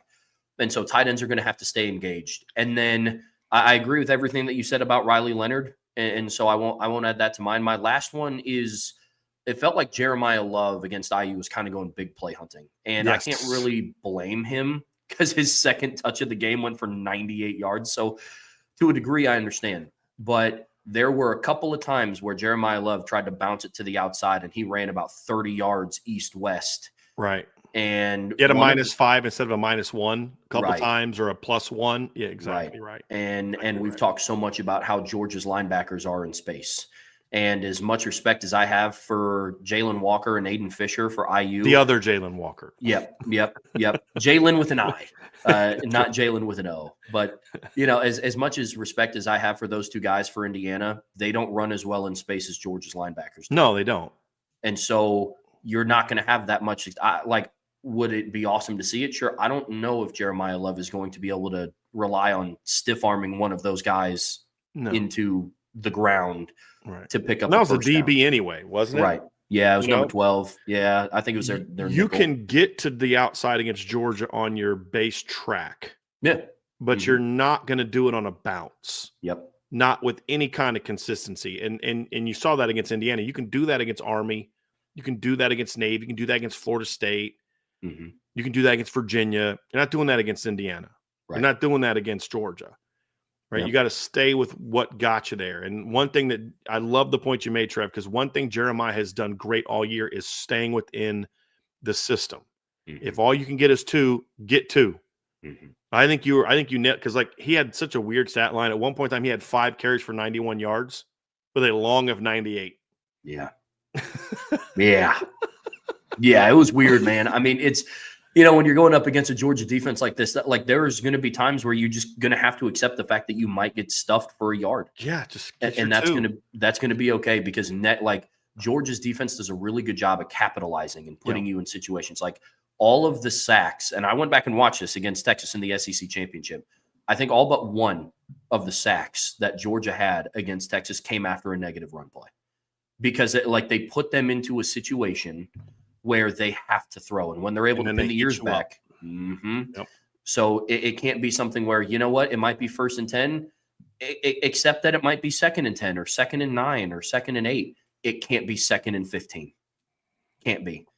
Because then you're putting the offense off of schedule. We've talked so much about how Notre Dame is a rhythm-based offense. And when you're going up against a defense that's this good, they are also going to make their own plays. And so you're just going to have to accept that. And every single time you touch the ball can't be a house call, but it could be if you stay within the confines of the offense. So that's going to be my third for Jeremiah Love and Jadarian Price. I think Price does a little bit better of a job of this. And it's weird because that was kind of Jadarian Price in the beginning of the season, and now he's kind of accepted the role of okay, if I'm getting 3, I'll just get 3. You kind of saw that against USC, because he will have his opportunities to go get 30. Right. And Jeremiah Love has done a great job all year. I think there could have been a little bit of that. His knee, people have speculated if it's fully 100%, that 98-yard touchdown run made him look pretty good. He was also battling the flu. And sometimes when people don't feel 100%, they kind of resort back to. I think also he hadn't been on the field in an hour. Yeah. You know what I mean? Because he had the 98-yard run, then they had to stop on defense, and then your offense went on a 16-play drive. I think the NBC crew said it was 45 minutes of real time before the Indiana offense got back on the field. Well, that meant Jeremiah wasn't getting back on the field either, because he didn't play that series. And I think part of it was like, look, dude, I've been on the field in an hour.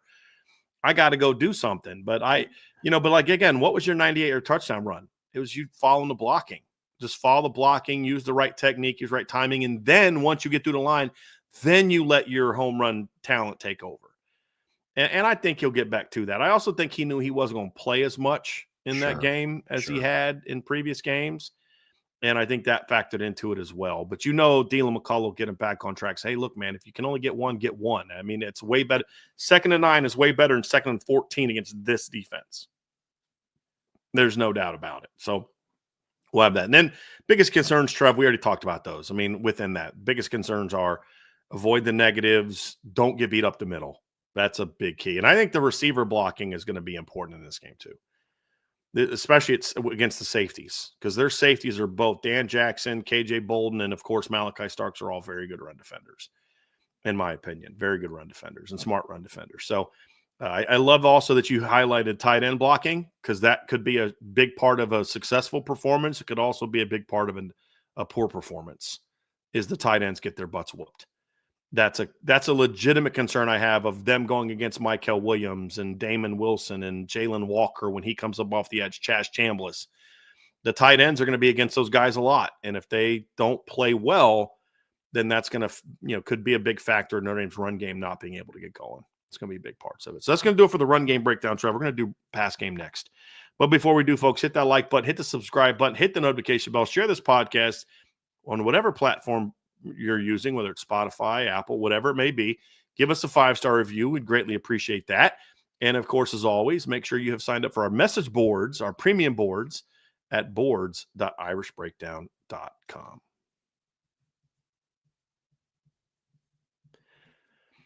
Trevor, now we get into the matchup of the Notre Dame pass game against the Georgia pass defense.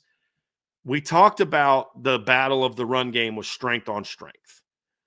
This battle, and again, Georgia had some issues on the run game last year, or this regular season, but they had a lot more good performances against the run than they did bad performances against the run. This is an area where I think has been the biggest Achilles heel for them most of the season, and that is their pass defense. However, Notre Dame hasn't exactly put a pass offense on the field that makes you think they can take advantage of it.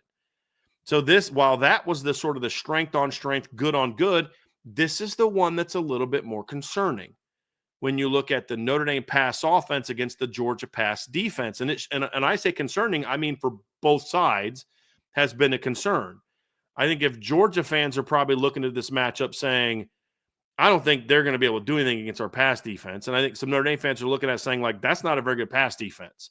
And they're both right. Georgia doesn't have a very good pass defense, but Notre Dame hasn't shown us that they can consistently take advantage of those type of performances. I think this matchup right here, Trev, is going to be so huge because, as we said, Georgia can shut down your run game if you get no help from your pass game. They just will. I'll be shocked if Notre Dame just runs all over Georgia without doing anything in the pass game. Shocked. And this is coming from someone who thinks Notre Dame has an elite rushing offense. But again, when you get to this level of best on best, if you can't be balanced, to your point earlier, good teams will be able to stop that one thing that you do well. That's going to leave this part of the team. It's going to have to step up for Notre Dame and take advantage of a group at Georgia that, yes, they have an All-American in Malachi Starks, but there's a lot of youth at corner. right? In Dalen Everett's a young kid from where I'm from, back in the 7.57, talented player, but young. You've got Malachi Starks, who's an All-American at safety. Dan Jackson, to me, is a little bit more of a liability there. Their linebackers are pretty aggressive. You can take advantage of that in the pass game. Ole Miss certainly did. With their backup quarterback in the game, mind you. Took advantage of their linebackers and their nickels in space. We're going right over the middle of the field, taking advantage of them. But Notre Dame, as we said, is not a team that has been able to show the ability to take advantage of those things. So, and I just want to point something out here real quick. This is I've gone on a couple tangents about Xavier Watts and him getting screwed over for being a unanimous All-American. I just want to remind y'all that in the last 2 years combined, Xavier Watts has allowed 355 yards passing. He's allowed 35 completions. He has given up a grand total of 0 touchdown passes while picking off 13 passes and 6 breakups. In 2 years, 355 passing yards. This season alone, Malachi Starks allowed 33 completions and 449 receiving yards, had two touchdowns allowed, 1 pick, 2 breakups, and this freaking guy was a first-team All-American according to the freaking Football Writers Association of America, and not Xavier Watts. This is no shade on Malachi Starks because he's an excellent football player. This just goes to show how stupid the football writers were for having him on their first team and not Xavier Watts. Xavier Watts has scored as many touchdowns the last 2 years by himself as 2 more touchdowns the last 2 years he's scored than he's allowed the last 2 years. Xavier Watts scored more touchdowns this year than he allowed. And Malachi Starks was the first-team All-American. Now, I'd have Malachi probably on my second team. He's a heck of a football player. But the fact that a cat that allowed over almost 100 more receiving yards this year than Xavier Watts has allowed the last 2 years combined is a joke and disrespectful to Xavier Watts, and I hope he makes people pay for it. However, Malachi Starks is still a really good football player. But as you showed, he loves to come down and hit. He loves to come down in the box. Are those some areas that Notre Dame can take advantage of? You look at their corner, Dalen Everett. He's going to be a star player, but so far this year he's allowed a 70% completion percentage and given up 532 yards. Right? Daniel Harris, their other corners, giving up a 66.7% completion rate. Now, that has to be taken with some context because Georgia plays a lot more off coverage than Notre Dame does.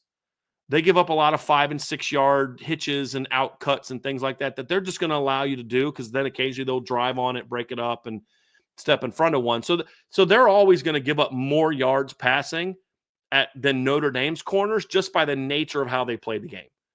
Even if they're equally good, like if you put Notre Dame's corners at Georgia, they'd give up more receiving yards than they do at Notre Dame just because of the nature of the defense. That's not good or bad. It's just different, right?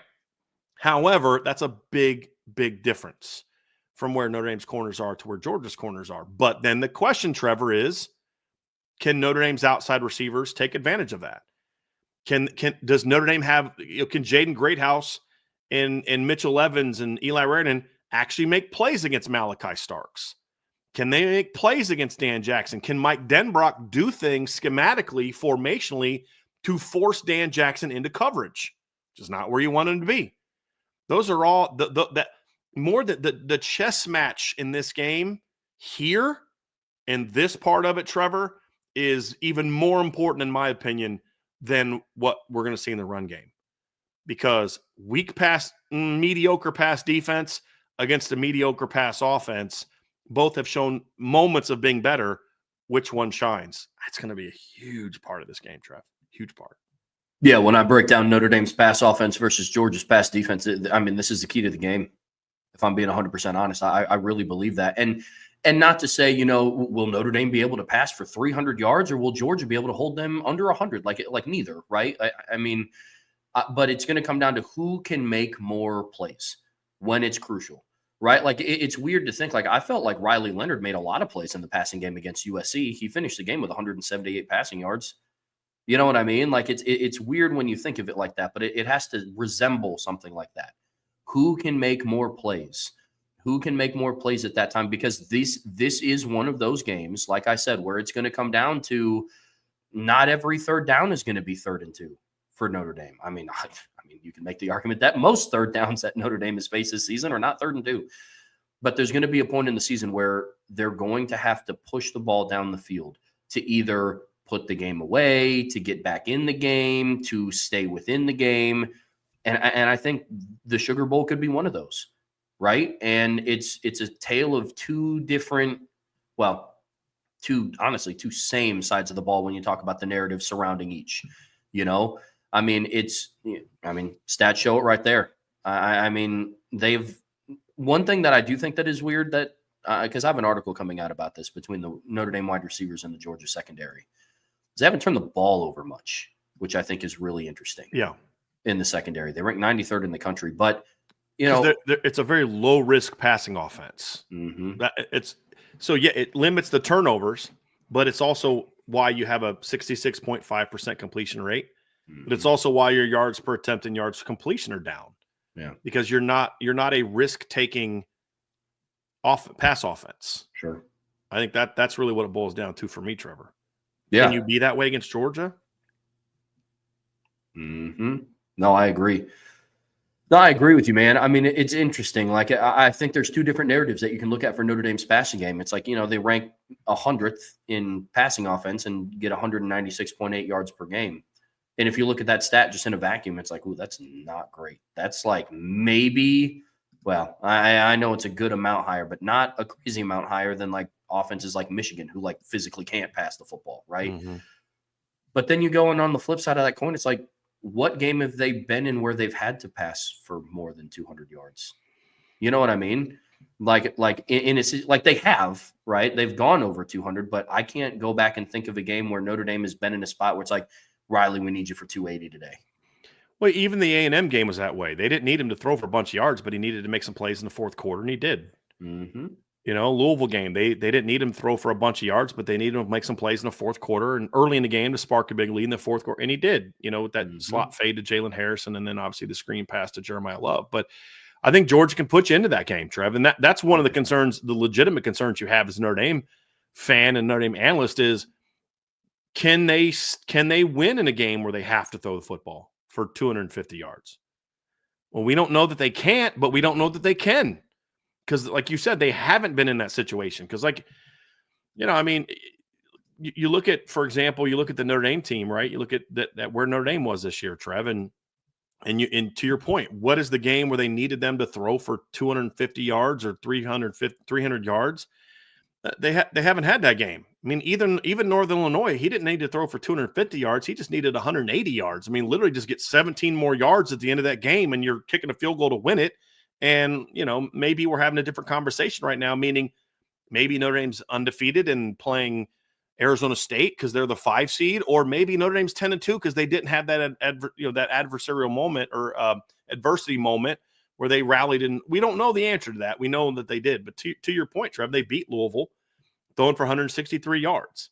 They beat Georgia Tech throwing for 217 yards. They beat Navy throwing for 201. That was a game where they were on pace for about 300 yards and then just stopped throwing because at halftime they had such a big lead at halftime. And Army, he was on pace for over 280 yards, and they stopped throwing in the second half. So, and then Virginia, we saw that he finished with 214 yards. He's at 300 if he doesn't have that 78-yard touchdown pass called back on a play that had nothing to do with the actual throw and completion. So, but that's Virginia. This isn't Virginia. This is Georgia, right? And that's going to make this very interesting. But and the other thing too is Georgia's numbers are also a little misleading. They rank 50th in college football in pass offense. If you look at just games against FBS opponents, they are 70th in pass defense this year at 224.6 yards per game. And their yards per attempt average, they would rank 42nd. But that's which drops them down a little bit. But they played Tennessee Tech this year, Trev, and they held Tennessee Tech to 18 yards passing. Oh. They went 5 of 8. I believe they're an option team, right? So I thought that was pretty interesting. And they've given up over 300 yards in their last 2 games. They've given up over 300 yards 4 times this season. They've also held Florida to 113. They held UMass to 125. They held Kentucky to 114. They held Clemson to 142. Come to find out, that Clemson pass offense was a lot better than maybe we thought it was. Yeah. Now, at the time, I don't know that it was. And as we said, that go watch that game, Trevor. There were dudes coming open in that game, but Cade Klubnik couldn't hit them. That's going to be a big part of it. But here's the one thing. We'll get to the matchup here in a little bit, Trev. But when you look at these numbers, Notre Dame ranks 100th in passing offense. Georgia ranks 50th. We talked about the context of that. Where that kind of ranks. Nationally, if you're, if you take out the other aspect of it, I thought that's a pretty interesting statistic. If you look at it, Notre Dame, if you look at just against FBS opponents, they're 97th. So they were about the same against FBS as they were against, Power Five. They were against FBS. They only played FBS teams this year. So that doesn't move them a whole lot. It just puts them up 3 spots. But if you look at Notre Dame against Power 5 teams this year, they rank 72nd in passing offense. They complete 67.7% of their passes for 205.2 yards per game against FBS, and they're 22nd in pass efficiency against FBS Power 5 opponents. So if you only look at their games against Power 5 opponents, they actually rank 22nd in pass efficiency. So they've actually been better against FBS Power 5 opponents than they were in some of the other games, because you go back and look at how they were. 2 of their worst passing games of the season this year were against Northern Illinois and Miami of Ohio. And that's kind of nuts to say, but that's a fact. They were terrible throwing the ball in both of those games. That's a different team than that, right? It's a different team than that. So that part's going to be interesting. But this matchup to me is going to be important, Trev. And neither, like I said, neither of these teams are. We can spend the numbers however we want. Here's the bottom line: Notre Dame's not a great passing team. Georgia's not a great passing defense. It comes down to that. It really does. Yeah, it's a narrative of the game is going to be what I don't want to call it a weakness, but what aspect of these teams wins the day, right? Which is going to be the first one to falter. And the thing that comes to mind for me for Notre Dame, right, is Notre Dame's passing offense has not been asked to do a lot this season, mostly because they haven't had to. But in the brief moments that they've been asked to, outside of the Northern Illinois game, they've came through, right? Had to push the ball down the field against Texas A&M. You're not driving down the field for a go-ahead touchdown and you're running it 9 times, right? Bo Collins had to get that chunk play to get the offense started against Louisville. Jaden Greathouse had a really, really good game, right? And they had a really good first quarter, put the offense back in it against USC. With it being that type of a shootout game, you are going to have to be able to find different ways to push the ball down the field. But in my opinion, it's just been moments, right? Notre Dame's passing offense hasn't had to have long durations of time where they've had to be an efficient passing offense. So that to me is a concern on the Notre Dame side. And then you look at the Georgia side. You look at how some of their games have played out in moments where they've had to stop the pass. They have not been able to. Alabama jumped out to an early lead and Georgia battled all the way back. And almost completed the comeback. And then in one play, Jalen Milroe and Ryan Williams turned that game around. In the moments where Georgia Tech had to pass the ball, they were able to do it. Outside of the 2-point conversion fiasco, and you guys all know how we feel. You know what I mean? And so that's what's interesting about these two teams, man. So it's going to be interesting of who wins the day, who executes more at a higher level, and who makes the most plays. That's what that numbers aside, that's what it comes down to. But that's what those numbers speak to. Where I give Georgia some credit with their pass defense is they were very good in the red zone against Texas in the throwing game. That's why Texas had to settle for so many field goals, because they would give up yards. And then once the field got reduced and the safeties could kind of play more alley football, you didn't have the threat of throwing it over the top. Texas was a lot better. Georgia was a lot better. So, I think those are aspects that you have to look at and say, if you get into the red zone, can your pass and Notre Dame in the red zone has actually had a pretty decent passing offense this year because of their tight ends and some other different things that they've done. that's a part that could be very interesting as well. I would love to. I should have this statistic, and I haven't done it, but I would love to see a statistic where you look at Notre Dame's passing in the red zone, like and then what would Georgia's pass defense be in the red zone? Because I think that's an area where I have seen them be more effective, and that's why they've only given up 13 touchdowns. They give up a lot of yards, but they don't give up a lot of touchdowns throwing the football. Because I do think in the red zone they've been a lot more effective this season when it comes to stopping the opponent in the red zone. So that part will be very interesting when you look at it, Trevor. I think when you look at the keys to success for Notre Dame, what are the areas where you feel like Notre Dame can perform in this game? I do think this is a matchup where the tight ends could be impactful. If they've got to step up, this is a game where they could be impactful. If your tight ends are making plays in the pass game, that means their linebackers and or safeties have to be more cognizant of them, which means maybe they can't play as hard downhill. Look, sometimes, Trev, a team is going to do something to try to stop you. You know that the other opponent is going to come into this game and have a game plan. Notre Dame early on was preparing for Indiana to load the box and come at them. That's why they did so much 12 personnel early. Indiana didn't, and that's why Notre Dame ripped off a 98-yard run. They had to be prepared for Georgia to come in and say, hey, listen, we are going to shut your run game down. We're going to do this. We're going to do that. The really good coaches are ones who will say, hey, listen, we're going to go at that early. We're going to make you pay for that early, or we're going to be ahead of it and say, we're going to do this early to make sure that you can't do that to shut us down.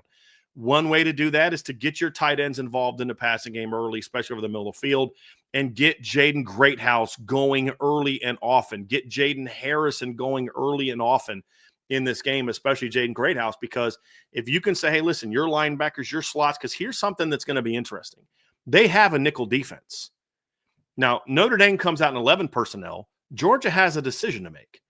Do they put Jonel Agaro in there as their nickel?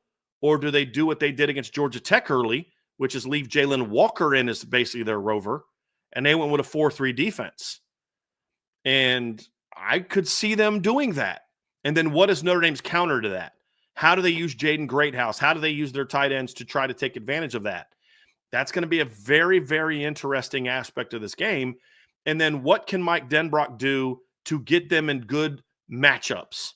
What can he do to try to get Jaden Greathouse or Jaden Harrison matched up against Dan Jackson in the way that they do their pattern match coverages? Like, one thing I pray that we see some sort of play action, double post type action in this game, or some sort of, like we saw early against Navy, some sort of, they've got Malachi Starks down. So like go 2 tight ends right out of 12 personnel to the boundary. And you got your slot over here, whether it's Mitchell, whether it's Jaden Greathouse, whoever it is, Chris Mitchell, whoever it is, Jaden Harrison.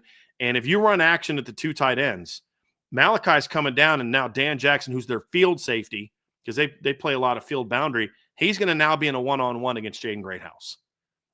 Do something to get that matchup. Even if you give him like a corner post, some sort of situation there where you can steal a big play. They're going to have to try to do some things like that. And that's going to come down to Mike Denbrock. Really coming up with a game plan that says, hey, we're going to do some things to get our guys into scenarios where we think we can take advantage of what they do.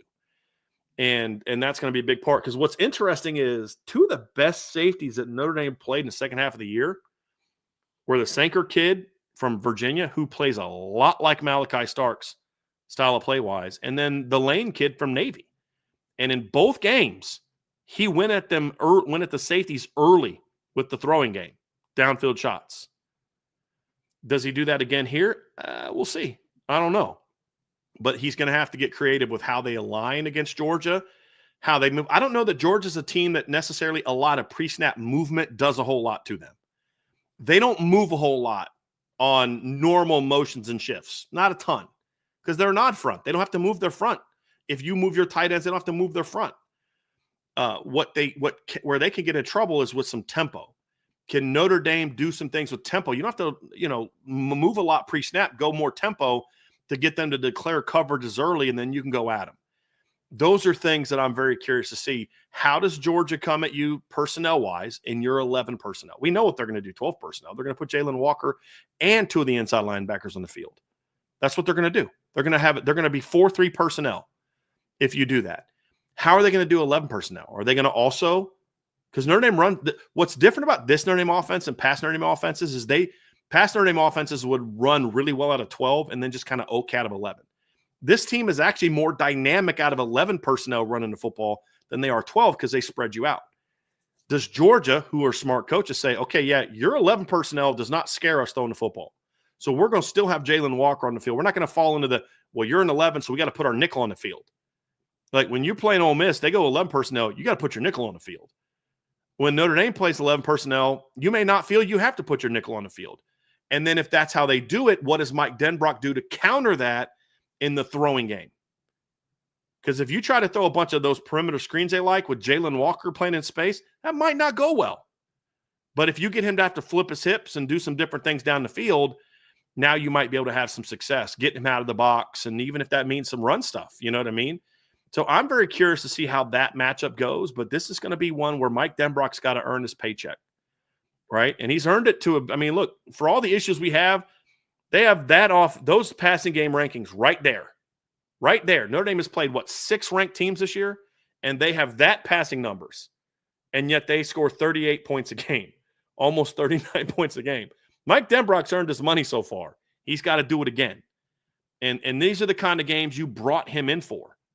I mean, these are the kind of games you brought Mike Denbrock into to Notre Dame for.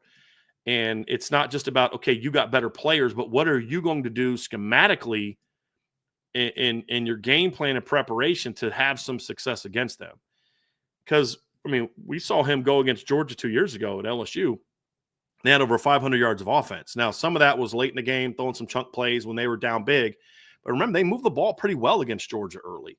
They just had a missed field goal that got returned for a touchdown. They had a turnover inside the 20. But they also had Jalen Daniels and Malik Neighbors and Brian Thomas and, those type of guys. So it's a little bit of a different personnel grouping. But this is a defense he's very familiar with. Is he going to be able to take some advantage, some advantage of that? We don't know, but he's going to have to. That's going to be the big thing when you talk about this matchup, Trev, is Mike Denbrock putting his guys in position to be succeful. What does that mean? Does that mean Jeremiah Love in space? Does that mean your tight ends? Does that mean Jaden Harrison? Does that mean Jaden Greathouse? A little bit of both? We're going to see. Yeah, I mean, do anything that you can to get your players in space, right? Crossing routes, levels concepts, get your running backs involved in the passing game, something. Because that is going to be the one thing that is going to be interesting is how much do they get Jeremiah Love or an Aeneas Williams or even Jadarian Price involved in the passing game? Because there is a chance, I don't want to say that, if Notre Dame just comes in ready to play, then they're going to dominate on the ground. No, I'm not staking that claim. But there is a chance that Notre Dame doesn't have a lot of success running the ball against Georgia. Could be, but you're going to have to find ways to get the ball into Jeremiah Love's hands. Find something in between inside zone and duo and a wheel or a slot fade. You know what I mean? Like to do anything that you can to get the ball into the hands of 24-20, get the ball in the hands of Jaden Harrison and Jordan Faison and Jaden Greathouse early, because just good things happen when they touch the football. And then for me, the final thing is in terms of key to success is, they're going to have to win at some point on the outside. That is the one thing in Notre Dame's passing game that I think that has hindered them this season is lack of success on the outside. And they're going up against 2 good-sized corners in I forgot the other kid's name, but against Everett. Dalen Everett, yeah. Yep. Julian Humphrey, before he left, was also a pretty tall, long kid. So that's definitely Cleveland, the kid they had was that way. Eric Stokes was over. He likes big corners. The kid they got from Georgia a couple years ago, Darian Kendrick, was a 6'2" kid. Yeah. Who was the stud they had? The kid that picked the pass off against Alabama and ran it Keely back. Ringo. He's also that's what he likes. He likes big, long, because they play a lot of zone. They play a lot of matchup zone.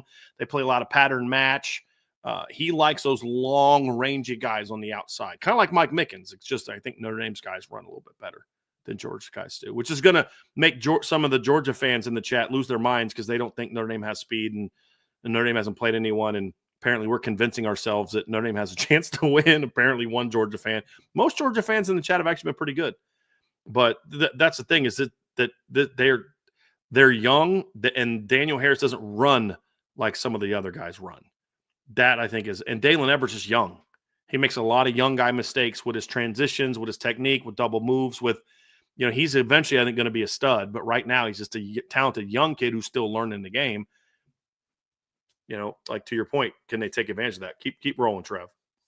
Yeah, absolutely. I mean, it's just – can they take advantage of those matchups? Can they win in space? Can they win on the perimeter? And then the final key to me is Riley Leonard's going to have to make some plays in this game. I think it's going to be with, both with his arm and with his legs, right? But I don't think he's going to have to come in and do anything overly.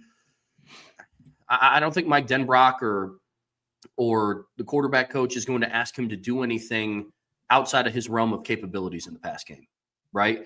Be a facilitator, be a point guard, be a distributor of the football. You don't have to go and attempt throws that you haven't had a lot of success in, but hit the easy throws, because I do think they're going to do everything that they can to get their playmakers in space. And then above all else, take care of the football. This is a team that hasn't really done a whole lot in forcing turnovers in the secondary, right? Georgia's entire secondary has one less interception than what a Don Schuler and Xavier Watts have combined for this season. And so this isn't a defense that's going to pick you off a whole lot, and they're not going to be returning a whole lot for a touchdown because they do a really good job of keeping everything in front of them. That's why their yards per attempt and yards per completion are so low. But can't be making the mistakes that they've made earlier in the season, right? Like Riley can't have that one like, oh my goodness, what was that interception? Because Georgia as a team is really, really good at capitalizing on forcing other teams to make mistakes, Yep. So for me, those are going to be some major keys into passing game success, man. Trev, the other part too is when you play games like this, Mike Denbrock's got to do his thing. Riley Leonard's got to do his thing. He's got to make good reads. He's got to get the ball out on time. He's got to make smart decisions. This is a game where you've got to protect the football. You can't put your defense in a bad spot by giving them a short field. But at the end of the day, to win a game like this, whose playmakers make more plays? Is it Malachi Starks and C.J. Allen and Nazir Stackhouse and Michael Williams and Jalen Walker, or is it Jeremiah Love, Riley Leonard, Mitchell Evans, Jerome Price? But if Notre Dame's going to win this game, I do believe they need their receivers to step up and make plays. They have to be on top of their game. Jordan Faison's got to make plays. Jaden Greathouse has to make plays. Bo Collins has to be the best version of Bo Collins. Drops got to be gone. Got to be sharp as a route run. You got to fight like crazy for the football in this game. And that's the thing I'm most uncertain of in this game is, will the Notre Dame receivers play with urgency? Will they compete for the football? Will they go make plays? If I knew that they were going to do that, I'd feel a whole lot better about this game being a win, and a win where Notre Dame can kind of win where it's very clear they're the better team. But that's not where they are, because I don't know that they can take advantage of where Georgia is a weak spot. And that's why I say football is a game of matchups, right? Like Texas can take advantage of that for Georgia. But where they're weak is they're kind of soft up front. If we're not soft like the players are soft stylistically. They're slow. They're counters, wraps, traps, outside zone. They're just not a physical downhill running team. And that doesn't match up well against Georgia. Georgia Tech is a downhill, tempo, up-pace team that matches up better against Georgia than Texas does. Notre Dame, if they had a better passing game, would match up very well against Georgia, but they don't. But can they step up and make plays? That's the concern. And ultimately, that's what this game is going to come down to, Trevor, is that right there. And we're going to have a little talk about game records here in a second. But before we get to the game records conversation, I do want to say this is the other part of this matchup that concerns me. Pass pro. This is a more effective Georgia team than I've seen in recent years in getting after the quarterback. And they get after the quarterback a lot of different ways. They obviously have good edge rushers. Michael Williams, when he's healthy, is a very good edge rusher. When he's on his game, he's very hard to stop. Jalen Walker's a very good edge rusher. Chaz Chambliss is he's like their Jordan Patojo, as a pass rusher. Damon Wilson's going to be a future star. He's a real twitchy edge kid. And their inside guys don't get a lot of pressure, But my concern in this particular matchup, Trevor, is I'm not worried about their interior guys getting sacks. That's not necessarily my concern. If they're making sacks, it's because nobody was open. What I'm concerned about, however, is they do a pretty decent job. Brinson's pretty good at this, and Nazir Stackhouse is pretty good at this, at just taking the inside of the offensive line and just pushing it back to where you have nowhere to step up to. You think about that throw that Riley Leonard made against Indiana. Climb the pocket, edge pressure comes out wide. Anthony Knapp widens it out. You climb the pocket, you snap the ball off, 44-yard gain. Right? That's kind of, we need to see that. Can they do that? Yeah. We're going to find out. Yeah, I mean, look, we've talked about it all season long, man. And it's one of those where we can talk about the receivers winning at the line of scrimmage and Bo Collins not dropping and every receiver, making plays on the football and fighting for the football and Mike Denbrock scheming up whatever he can to get his playmakers in space. But it's not going to happen. Not going to happen if the pass protection can't hold up. And that's been an issue throughout the season, unfortunately. And so as long as they're able to, and I view this a way like very similar to how I talked about the Texas A&M game in week 1, right? Is the offensive line doesn't have to go and play like they're a Joe Moore Award winning offensive line because like in pass protection, they just have to do their job and hold strong, right? Like they just have to keep a body on a body. If somebody beats you, stay engaged, give Riley Leonard a chance to step up in the pocket and find players downfield, because he has shown one thing that I loved about him, and I said this in the postgame show. His athleticism took over in some plays, but Riley Leonard, to me, in parts of the Indiana game, went from being an athlete playing quarterback to playing quarterback, right? Like he was maneuvering outside of the pocket and keeping his eyes downfield. He was stepping up in the pocket with 2 hands on the football, maneuvering it away from pressure, keeping his eyes down the field the entire time, which is refreshing because he's talking about how much more confident he feels as a passer. And we're kind of starting to see it. There's things that still need to be cleaned up. He's not a perfect passer right now. And I don't think he has to be against this Georgia defense, but the pass protection has to hold up and give him opportunities. Because if it's going to be one of those where he's getting, an offensive lineman is getting forklifted back into his lap in quick game, it's going to be a long game. It's going to be a long game. That's the big concern. I mean, honestly, that's the biggest concern I have, is that he just doesn't get time to throw. Everything's off his back foot. He's throwing from deep in the pocket. That's the big concern in this game.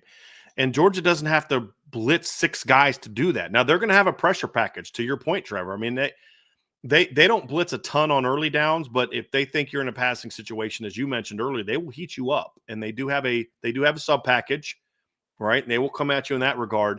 But even in their base downs, I mean, you just get that push from the inside guys with those good edge rushers, and there's nowhere to go. And if you have to try to spin out and get outside against these edge rushers, that's a tough task, especially if they're getting a good push, because now they can rush wider. And that, to me, it could be potentially the biggest kryptonite for this team is that right there. Are they able to handle that? If they can handle that, then I think they have a shot to do enough in that, because they don't need to, like you said, I don't think they need to throw for 300 yards. If they throw for 300 yards and it's not because they're losing by 3 touchdowns at halftime, this game won't be close. They haven't done that all year, and I don't expect them to do that against Georgia.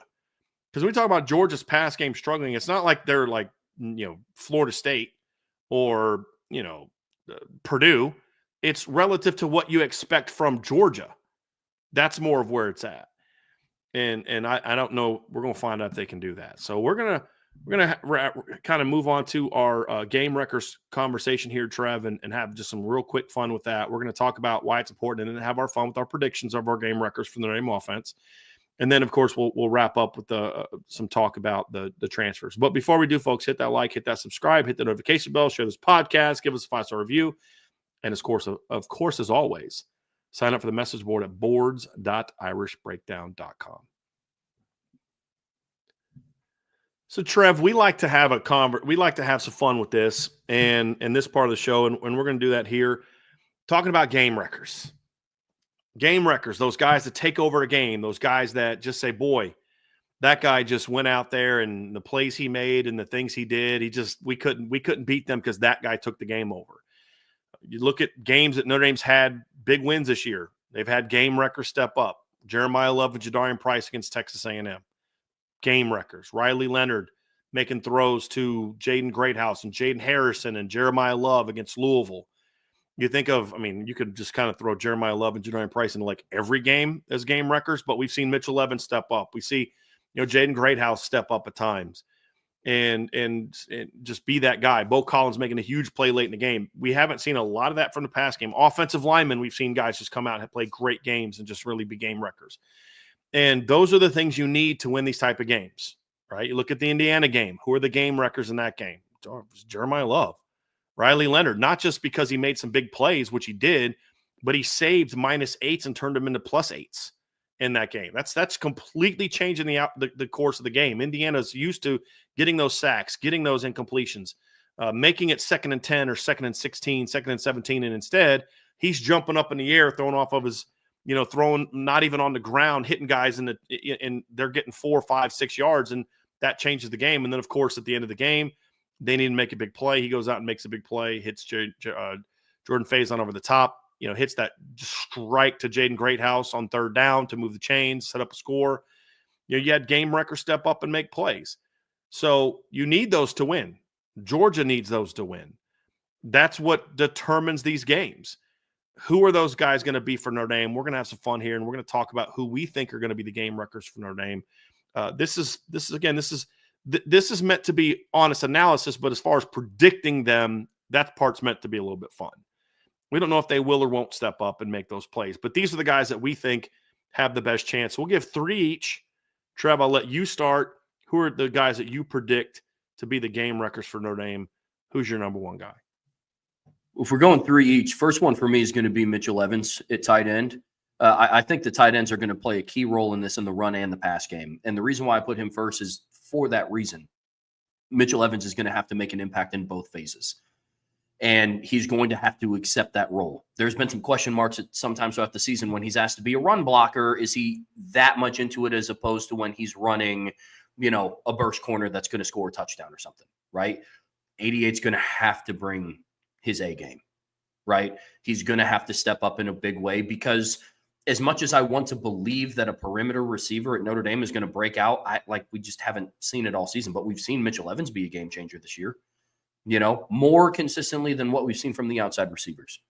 My second one, and this one's, it's going to be fairly obvious. It's still going to be Jeremiah Love because I'm a big believer that in the biggest moments and in the biggest games, you need your dudes to be dudes, and you don't have more of a dude on offense than Jeremiah Love. You brought it up all the time about how his best game in high school was the state championship game. Well, buddy, this is it. This is your now state championship game. I mean, I guess technically last week was the actual state championship game. Semifinals, baby. That's the semifinals. Yeah. But it's one of those where it's got to be like, hey, look, man, Georgia's going to do a lot. And some of the what builds players' legacies is why does everybody love Ashton Genty? Everybody knows where the ball's going when they play Boise State. People just can't stop it. Indiana knew where the ball was going. Yeah, they knew Jeremiah Love was getting the football. It wasn't a mystery. At the -2, everybody in the stadium knew who was getting the ball in that play. Yeah, 100%. And so you're going to have your number 1 player on offense be a guy. And the last one for me, and I think it's going to be fairly obvious, it's got to be Riley Leonard. Man, I mean, the thing that has plagued Notre Dame in big games before in the past has been lack of elite level quarterback play. Yep. And I'm not saying that Riley Leonard has to go out and throw for 300 and rush for 100 and do his best Jalen Milroe impression. But I love that. But what he needs to do is be a leader of this offense and be a leader of this team and go out and make the plays when needed. That's what Notre Dame didn't have in 2018 against Clemson is when Julian Love gets hurt, you're going to have somebody on the offensive side of the ball that says, hey, defense is kind of reeling right now. We got to step up and make some plays. Didn't have it. In 2020, same thing. I mean, really in all the big games that Notre Dame lost, outside of probably the 05 Bush push game when Brady Quinn had a pretty darn good game against a pretty good USC defense. Outside of that, the quarterback play has been lacking. Against Ohio State last year, Hartman had to step up and make some plays, and it fell short. Yeah. And so Riley Leonard Kyle McCord made them. Mm-hmm, yep, 100%. I mean, they shut Kyle McCord down for 55 minutes. But when the game was on the line, he made a 4th down completion. He made another 3rd down completion. Then, of course, he throws the rope up the seam on 3rd and 19 to move the chains. Like when you talk about game record, Trev, if I'm hearing you correctly, it's not about throw for 350. Yeah. You got to make the big plays, the money plays. Yep. It's my game records to me is who can have the most impact. It's not who has the flashiest stats like that. I mean, when you look at Mitchell Evans, his stats might not be the most flashy. He might not catch a touchdown, but you go through and it's like, how many of his receptions went for first downs? How many of his receptions got the ball past the 50-yard line and got them into scoring position to let Riley Leonard, to let a Jeremiah Love do what they do best, right? And so for me, that's what it's going to come down to. Riley Leonard, I said this last week, Riley Leonard came to Notre Dame for a reason, and this is it. You didn't come to Notre Dame to beat Texas A&M in week 1. You didn't come to Notre Dame to beat Louisville on September 28th. You didn't do it to beat Indiana at home in the play. You did it to beat Georgia. The staff has the utmost confidence in him to bring him in and basically slay the dragon that they haven't been able to. And so he's got to be the biggest game wrecker on the field. That's why I saved him for last, man. I'm going to kind of have him first. I'm not going to repeat the other two because you nailed those, but I do think it's worth us both having him because I don't think you can win a game like this unless your defense holds Georgia to 6 points and, which I don't think is going to look. This is not this isn't the 2021 or 2022 Georgia offense. It's not, but it's still good enough to score. But you're not going to hold them to 6 points, 7 points, 10 points for the entire game. So you're going to have to score, enough to go win this game. You're just not going to shut Georgia down like that. At least you can't anticipate. Look, Notre Dame can shut Georgia down and hold them to 10 points or less. We've seen them do games like that. Georgia's capable of doing it at Notre Dame. What I'm saying is you can't expect that. You can't anticipate that, that sort of outrageous performance. You have to assume that Georgia's going to bring their A game on offense as well. And you're going to have to be able to score. And unless your defense just plays out of this world, you're going to have to move the ball. You're going to have to score points to win this game, 24-27, maybe 30 points to win this game.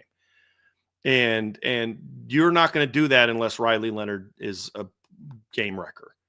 And what does that look like? Does it mean he's got to throw for 320 and run for $120? No, but if he does, it's not only going to win this game, they're going to blow Georgia out. It's not, I think his highest output of the season. I mean, what is Riley Leonard's highest output of the season? It's not a whole lot.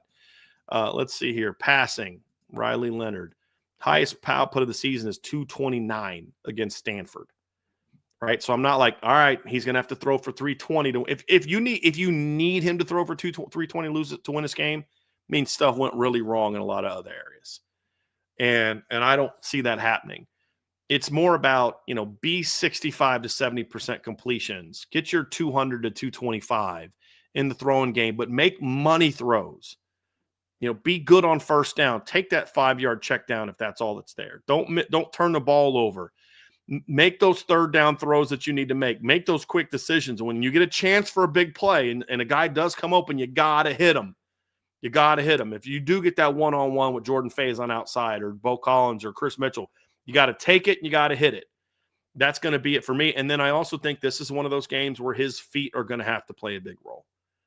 They're going to have some pressures against him. They're going to have some plays where they beat him up the middle. There's going to be some things where stuff breaks down.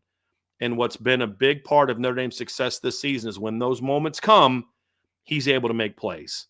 And that's going to have to continue. So I'm going to have him be a game wrecker. Obviously, you talked about Jeremiah Love. I think Jadarian Price also has to be part of that conversation, Trevin. And we've seen that in a lot of the big games this season where, Jeremiah did his thing, but against Texas A&M, they needed Jeremiah and Jadarian to do their thing this year. I mean, you think about it. We've talked about it before. It wasn't Jeremiah Love that sparked that offense in that game. It was Jadarian in his 46-yard touchdown run that got Notre Dame on the board touchdown-wise and gave them, I believe, their first lead of the game. And that was obviously a big moment for Notre Dame. And then, of course, he had another big run that got called back by a penalty. But, he had that moment. And then Jeremiah Love also had – it's like Jadarian sparked him, and then Jeremiah put the game away at the end of the game. We saw him do that. We saw him against Georgia Tech, where Georgia Tech was shutting the Notre Dame offense down. And who was it that ripped off that big run to spark the offense? It was Jeremiah. I think it was counter. The counter left, maybe it's just inside zone. Safety comes down. He's right there in the hole. It's him versus Jadarian in the hole. And Jadarian makes a miss, and he runs for 25 yards. And that was sort of that first big play for the Notre Dame offense. It sparked me. Had another 20-plus yard run in that game.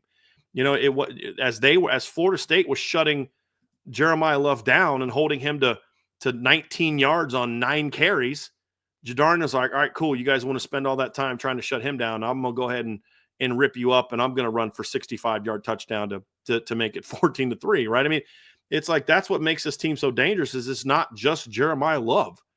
You know, Jadarian's done his thing as well, and I think you're going to need all hands on deck to win this football game. You know, Jeremiah goes down against him. He's destroying USC. I think Jadarian had like 2 carries for -1 yard or something stupid like that at halftime of that USC game. Jeremiah was almost at a buck at halftime, and he ends the game with 99 yards because he comes out in the second drive of the game. So Jadarian's like, all right, cool, I got you. He runs for 100 yards in the second half. You know, has 2 30-plus yard runs, including a 30-yard touchdown run. Like, you're going to need him to also be there. That's what makes this team different. If you shut down Josh Adams in 2017, which Georgia did, Notre Dame didn't have any answers. Right? If you shut down Dex in 2018 like Clemson did, Notre Dame didn't have any answers. If you shut down Audric last year, Notre Dame didn't have any answers. You shut down Jeremiah this year like Florida State did, Notre Dame's got some answers. And that's why you need Jadarian to really step up and be that guy. He's also going to have to be a game wrecker. You need both of those guys to step up and be dudes in this game. And then the final one for me, Trev, is you need somebody in the passing game to step up. Some pass catchers got to step up. I don't really care who it is. You mentioned Mitchell Evans. He's a big one. I don't care if it's Cooper Flanagan. I don't care if it's Eli Raridan. I don't care if Davis Sherwood goes off. I don't care. Davis Sherwood, you know, man. It's like I don't care if it's Chris Mitchell. I don't care if it's Jaden Greathouse. I don't care if it's Jaden Harrison. I don't care if it's Bo Collins. I don't care if it's Jaden Thomas. I don't care who it is, but somebody's going to have to game record plays. Look, we're at the point now where these teams are who they are. Notre Dame's not going to go out there and average 320 passing the next 3 games and win a title. If they win a title, they're going to win a title because they're going to win the same way they've won the last 12, right? I mean, but when this offense has been at its best, guys make game-wrecking plays in the pass game. Notre Dame didn't throw for a bunch of yards against Louisville. It didn't. Riley went 17 of 23 for 163 yards. There were 3 game record plays in that game. Jaden Greathouse's long touchdown up the seam. Jaden Harrison with the slot fade that set up Jeremiah Love's 32-yard touchdown reception on the screen. Right? It doesn't always have to be like a guy having a monster game. I don't think they have guys that could do that, but I don't know that that's needed. It's Jaden Thomas making that big 4th down catch. It's Bo Collins making that 3rd down back shoulder catch. It's Jordan Faison moving the chains on 3rd down or getting over top of the defense, or Jaden Greathouse beating him up the seam. It could be a few different guys. And honestly, I think that's kind of where it needs to be. I don't think one guy is capable of just completely taking this game over like a Will Fuller, like a Michael Floyd, like a Chase Claypool, like a Miles Boykin, like a Golden Tate, a Samardzija, Stovall, Raymond McKnight, even at times TJ Jones, even at times DeVaris Daniels. I don't know that they have that in their offense right now. I think there's guys that have the potential of being that in their careers, but they just haven't been that. We're 13 games into the season. So unless somebody just has a breakout game in game 14, what has made this receiving core good when they've played well is this guy catches 2, this guy catches 3, this guy catches 4, this guy catches 1, but it went for 25 yards and was a touchdown or set up a touchdown. They're going to need game-wrecking plays from the pass catchers. And it doesn't necessarily have to be a guy. I think it needs to be multiples. We've seen games this year where Jaden Thomas had like 1 catch for 5 yards or 8 yards. And you look at session like, oh, Jaden. But I'm like, yeah, but they were down 7-0 and it was 4th and 5. And when he had his 1 catch, you know, I mean, he had 1 catch, I think, against Indiana, right? And it only went for 6 yards, but it was a touchdown that put him up 14-3.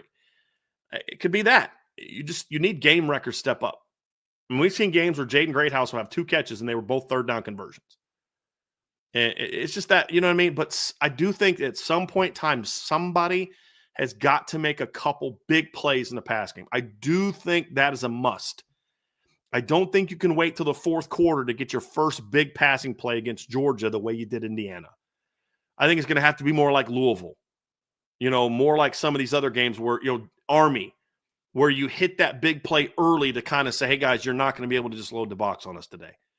So I think that's going to be a big piece of this, Trev, is, move the chains, have those big clutch plays. Somebody or a couple somebodies need to step up with some big plays, whether it's Mitchell Evans, whether it's Chris Mitchell, whether it's Jaden Greathouse, Bo Collins. I don't care. Jaden Harrison. I don't care who it is. I don't care if it's one of the backs out of the backfield. 40 yards is 40 yards. You know what I mean? Like, they need that. They're going to need that in the pass game, especially in the first half if they're going to win this football game. I think that's an absolute must. Absolute must. I don't care if the yards are $185 or $215, Trev. It's not about the yards. It's about the plays. The big plays that spark this offense and get them going. Because if you can hit a couple of those early, 25-yard gain here, 40-yard gain there, that takes a lot of that pressure off the run game and makes Georgia say, okay, are we really sure that we want to keep doing this? We really sure can we keep doing this? And that's going to be a big key. On top of, like you mentioned with Riley, hit those 3rd and 6s. Just, you only need 7. Take those 1st and 10 check downs to get you 5-6 yards, as opposed to trying to make a play and lose 5 or get 0. Those things are important, but somebody's going to have to step up and make some big plays in this game, Trev. Going to have to make and big plays, meaning important big plays, 3rd and 5, but also some literal big plays. You've got to be able to beat Georgia down the field. Have to. And we're going to see if who it is. I don't know who it's going to be. Or if anybody will, but that's going to be a big part of this one. Big part of this one. Anything else on that? And when it comes again, and make sure that your offensive line has to make sure that none of the Georgia defensive linemen become game wreckers. Yeah, 100%. That's another piece. The only other thing that I have to add, and this is for the offense as a whole, because I know we're about to transition into the 2 transfer portal pickups that they got. But Notre Dame has had, if you go up on Georgia, right? Because that is a possibility, right? Like, let's also not disguise the fact that this Georgia defense has played inconsistent and they're rolling out a first-time ever starter in the quarterfinals of the college football playoff. So it's not beyond this realm of possibility that Notre Dame jumps out to a lead. If you do, don't go into this shell of like, okay, now time to just not lose, because they've done that at moments throughout this year. They jumped out and scored 21 straight points against Louisville and then had 60 total yards of offense between the 2nd and 3rd quarter, right? And so make sure that you keep your foot on the gas. This is a team that has came down from 17-0 down, 28-0 down. Georgia's not going to quit. They came back in the SEC championship game with that backup quarterback. So if you get a lead on Georgia, just continue to run your offense. Do what continue to work. If it's tempo, continue to run tempo. If it's a certain look, if it's certain post-snap switches, if it's a certain personnel grouping, continue to do that. Don't just go into this shell of your offense of like, okay, we think we have a good enough defense. And I bet Texas thought they had a good enough defense. I bet Alabama thought they had a good enough defense. I bet Georgia Tech thought they had a good enough lead. So no matter what the score is in the game, it's really hard to come back on a team when they also continue to score points. Because what's the biggest common theme in those? Georgia outscored Georgia Tech 21-10 in the 4th quarter. Georgia outscored Alabama in the second half, some ridiculous score. I forgot what it was. Math isn't really mathing for me.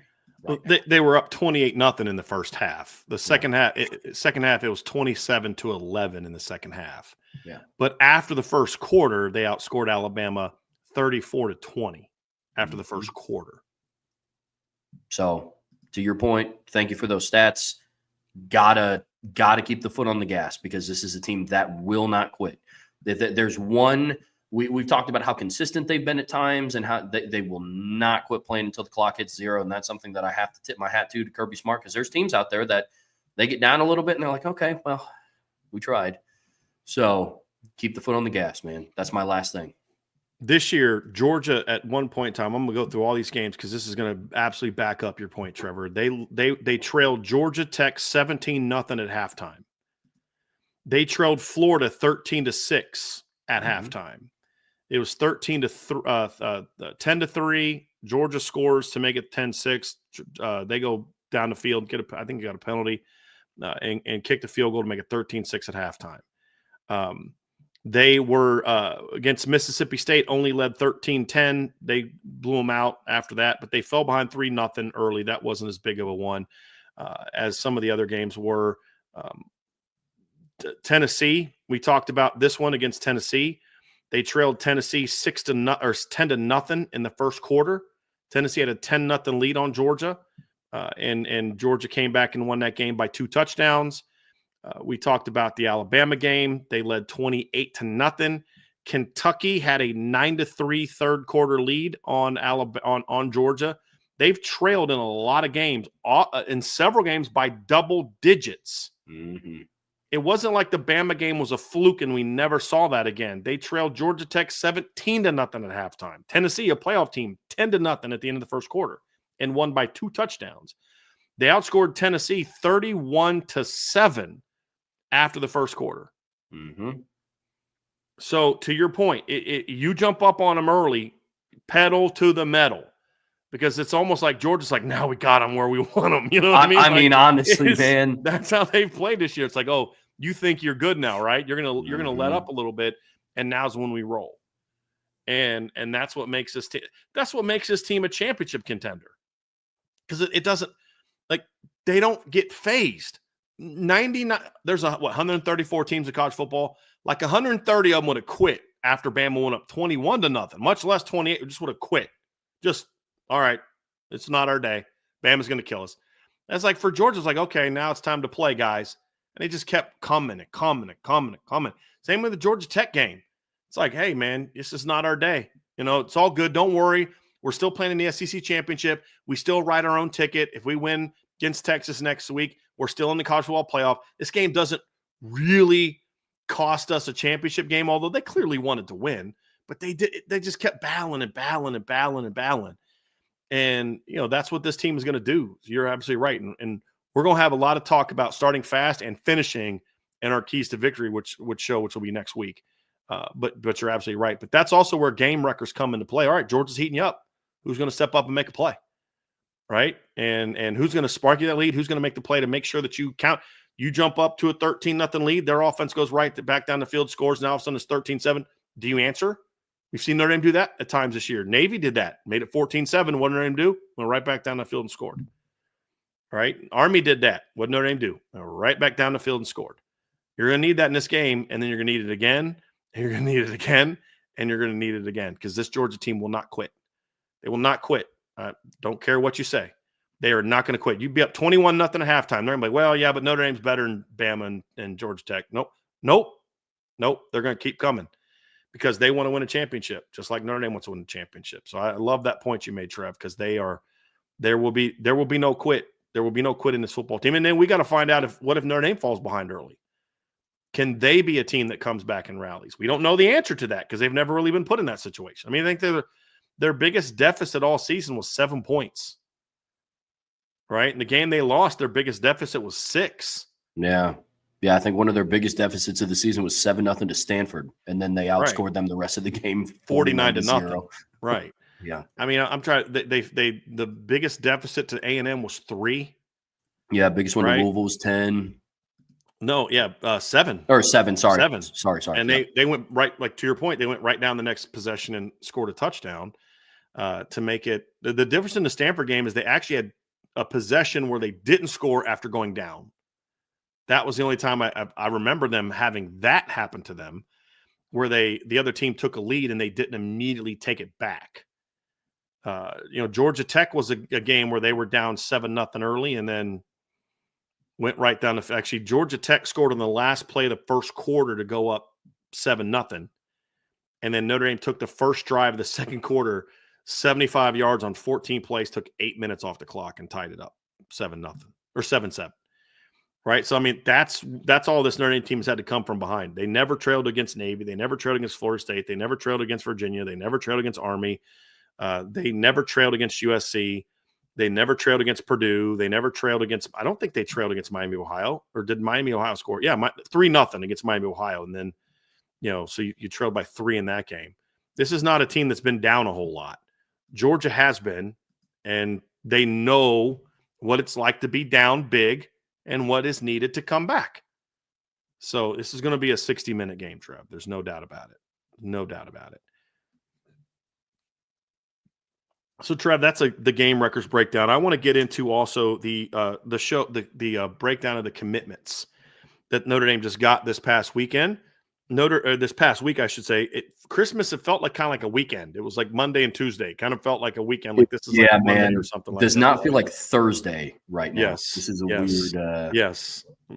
Between the Notre Dame game being played on a Friday and Christmas being on a Wednesday, my internal calendar is completely jacked up right now, Trev. Like just completely jacked up. So this is a Thursday. Notre Dame earlier in the week got 2 commitments from 2 players. One we expected. The other caught us by surprise, to be completely honest with you. And so we're going to break down those 2 commitments and just kind of what happened there for Notre Dame and what to expect from those 2 guys that they got, why Notre Dame targeted those 2 players, and what you can expect from them and potential roles they could have. So the first bit of news, Trev, came on Monday. Notre Dame got an expected pickup from Will Pauling from Wisconsin. It's the second wide receiver commitment to pick Notre Dame. The first, obviously, being was Malachi Fields. So Will Pauling is not one that's been quite as linked to Notre Dame as the others, but he has been linked to Notre Dame. We were made aware of that this was going to happen about a week ago, and so we expected that. Will Pauling has got some connections to the Notre Dame staff. He was originally recruited to Cincinnati by Mike Brown, the current receivers coach at Notre Dame. He signed with Cincinnati as part of the 2021 class. That year, he only played in 4 games, so he took a red shirt. The next year, in Mike Brown's last year at Cincinnati, he caught 12 passes for 122 yards as a redshirt freshman. Mike Brown took the job that offseason to go to Wisconsin. Will Pauling followed him and had a pretty solid season. 74 catches for 837 yards, 11.3 yards per catch, and 6 touchdowns. This season, Mike Brown leads for Notre Dame. Will Pauling does not follow him here. He has 42 catches for 407 yards, 9.7 yards per catch, 3 touchdowns, battled injuries all year, only played in 10 games. And he now heads to Notre Dame. Completely different player from Malachi Fields. Malachi is 6'4", 220. He's a pure outside guy, stretch the field kind of guy. Will Pauling is an Illinois kid. He's 5'10". It's about $190. In the last 2 years, Will Pauling has caught a grand total of 2 passes that were caught beyond 20 yards past the line of scrimmage. Both of them in 2023. One of them actually was against LSU in the bowl game, by the way. But this is a different kind of kid, Trev, that you're going to get short area, quick. Allegedly is really fast. He was in the Bruce Feldman Freaks list as having really good 40 time, a guy that's really fast, a guy that's really, really strong. The really strong part we we have seen in film, obviously. He is a very well-built kid. There's no doubt about that. But as far as the speed, we don't see that play as much the way that he was used at Wisconsin. Quick game, slants, beat Alabama for a touchdown on a little short, quick play. Crossers, screen game, over the middle. He does a lot of work over the middle. Not a guy that stretches the field a whole lot. Let's talk about Will Pauling, Trev. What are your first thoughts on him as a player? We'll talk about the fit and why they went and targeted him here in a minute, but just want to talk about him as a player first. Yeah, I mean, he's a good athlete. He's a good football player. I think he brings a good veteran presence into the receiving room. Like, I don't think it's a mystery that, the 2 guys that they went out and got in Malachi Fields and now Will Pauling are 2 guys that have played a lot of football and have seen a lot, and they have a young group of guys coming in and that are all relatively raw. And so I think they need a little bit more of that experience and some of the tutelage of guys that have played a lot of football. But Will Pauling himself, I think he's really good after the catch. He's shifty. And like you said, like the emphasis for him at Wisconsin was get the ball in this guy's hands early. When I watch him, he reminds me a lot of Amir Carlisle when he was a slot receiver. Like, it's very similar. I think the speed, I don't know if it's that much of the same, but I think they're both good after the catch. I think they're both well-built kids. They're strong runners. And so, yeah, I mean, it is an interesting dynamic. I know we're about to talk about his impact and what his role is going to be on the team specifically. But And it just goes to show that Marcus Freeman is trying to build a roster full of people that are all like connection based. Like you look at how he built out his coaching staff, and then you talk about the Devontae Smith from Alabama commitment, and they have ties going back to previous coaching jobs there. Now you have Will Pauling coming in, who has a previous relationship with Mike Brown. Riley Leonard played against Notre Dame last year. Chad Bowden as well, because actually Chad was just the defensive recruiter at Cincinnati, so he wouldn't either. So sorry, it'd just be Mike Brown at Cincinnati. Yeah. But, he's building rosters full of people that the team is familiar with. They played against Riley Leonard and they played against RJ Oben, and they've played against Bo Collins and so Malachi Fields. Yeah, exactly. So, yeah, I think it's good to see. It's like, the network is doing its thing, and I think Notre Dame is continuing to use the transfer portal the correct way. So let's talk about why go get a Will Pauling, because he was mostly a slot receiver at Wisconsin. Mm-hmm. I believe Notre Dame sees him as more than just a slot player. This is not a guy that they're getting because they're unhappy with the play of Jaden Greathouse. This is more of a number one, a guy that will replace Jaden Harrison in the rotation at slot. But with this kid, they also see some Jordan Faison in his game as well. Jordan Faison's primary slot guy, but in this offense, he's also playing outside the way that Mike Denbrock uses it. So I think Trev will see him play inside and out in this offense. He's a fifth-year kid. He'll pick the system up very well. He's a smart kid from everything I've been told. So I don't think he's a pure slot. And my hope is that next year Mike Denbrock, and I do believe this is what he ultimately wants to do, is he wants to get to the point where the receivers know the offense well enough where they can move around. Because we got to forget, or we tend to forget, this is the first year of Mike Denbrock being at Notre Dame. So all these kids are still finishing up their first year running this offense. This isn't like they've mastered it. They've been in it for 3 years and all those type of things. So next year you'll have Jaden Greathouse going into year 2 in this offense, Jordan Faison going into year 2 in this offense. And I think what we're going to see is a little bit more moving around where you don't always know that Jaden Greathouse is going to be in the slot when he's in the game. So I think we'll see a little bit of that. But I do think that and as far as why would you go get a kid like this? I think number one, depth. You need depth. If this season has shown us anything, you need depth. And I've heard people say, well, that means that they're not comfortable with the young players. They don't think Cam Williams and Micah Gilbert and Logan Saldate are ready to play. And I'm just like, again, that's not the case.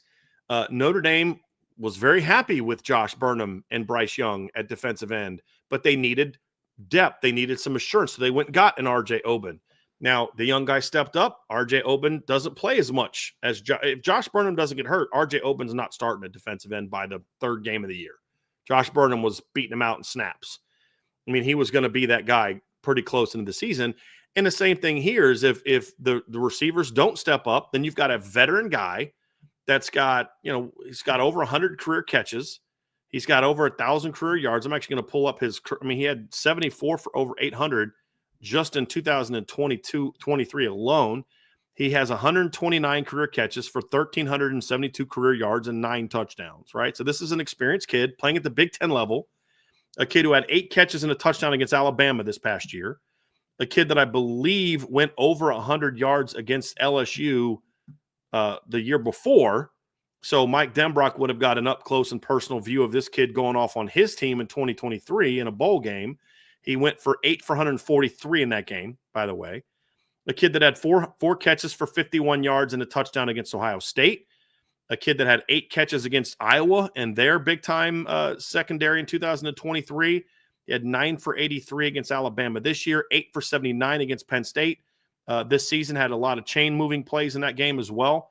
This is a kid that's got experience. So if Cam Williams doesn't show himself ready to play, if Micah Gilbert's not ready to play, if Logan Saldate is not ready to play, then you've got another experienced player to fill the void that is being left by Jaden Harrison and Chris Mitchell and Bo Collins being out of experience.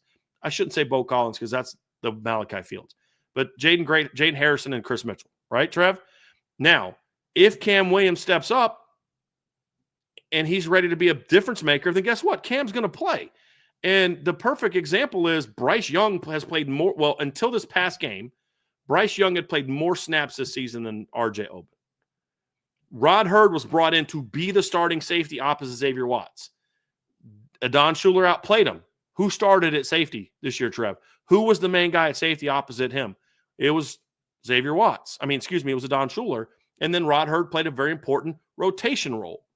What these type of moves do is they give you protection and they give you depth.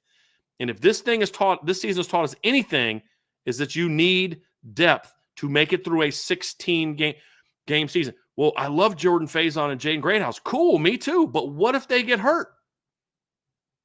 What if somebody offers them $5 million to jump in the portal and leave? You don't know the answers to that, right? So you've got to have depth. You can't have Jaden Greathouse play 1,000 snaps next year. You're going to need somebody else in the slot, and they can play together. Same with Jordan Faison. So I think this is a smart move, that he's not being brought in to be an elite difference maker. He's not being brought in to be Will Fuller. If the other guys will step up, he'll start and he'll play and he'll do what he did at Wisconsin 2 years ago or something similar to it. If those other guys step up, then he's just part of the rotation. But you need depth. Imagine if Notre Dame said this year, like, you know what? We really like a Don Schuler. We really like some of our young safeties, so let's not bring in Rod Hurd. Their starting lineup would have been fine, but their depth wouldn't have been as good. You know, what if Notre Dame would have been like, hey, we like our young guys. We love Jaden Mickey, and we love, some other guys at slot, so we're going to not bring in Jordan Clark. And then Jaden Mickey transfers, and Chance Tucker gets hurt, and Benjamin Morrison gets hurt, and all of a sudden you've only got 2 non-freshmen, 1 non-freshman at corner in the 2 deep. Where would you be in that situation? And same thing with RJ Oben. He hasn't been a difference maker, but if you take away what the expectations were, he's been a pretty key part of the rotation. He's a good run defender, gives you some good minutes, veteran leader. You're glad you have him. Even though we all view him as sort of a disappointment because of what we expected from him, you have a top 5 defense and he plays 300 snaps as part of it. That's my point, Trev, is like, you never know when you're going to need certain guys, and that's why Will Pauling is being brought in. This is a guy with over 1,000 career yards and over 100 career catches. This helps solidify your receiving core next year. And then if the young studs step up, guess what? They're going to play, and we have evidence of this staff doing that, right? Where the transfer doesn't always come in and be the guy, right? And that's what they're going to be here with Will Pauling. Yeah, man. I mean, I'm with you. Look, I think both things can be true. I think you can believe in the young guys and be excited that Notre Dame has gone out and gotten 2 veteran receivers that have played a lot of football. What are the 2 things they have in common? Malachi Fields and Will Pauling have both been over 800 yards in college football seasons. You know what I'm saying? In Power 5 leagues. Yeah. Notre Dame hasn't had a wide receiver over 500 yards since Kevin Austin in 2021. Let's call a spade here. Like, if there's one glaring position group that has not lived up to expectations year in and year out, it's been the receiving room. Now, there have been varying factors for that, right?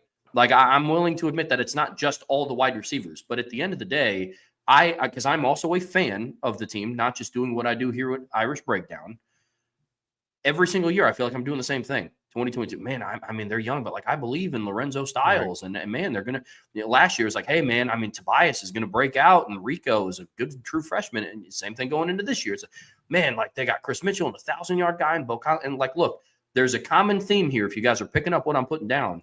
And so I have no issue with Notre Dame going out and getting veteran guys that have proven themselves on the field and developing the young guys, because I would love nothing more than Micah Gilbert and Logan Saldate and Cam Williams to see the field next year in meaningful minutes, and to watch Jordan Faison and Jaden Greathouse and all them continue their evolution into being good college wide receivers.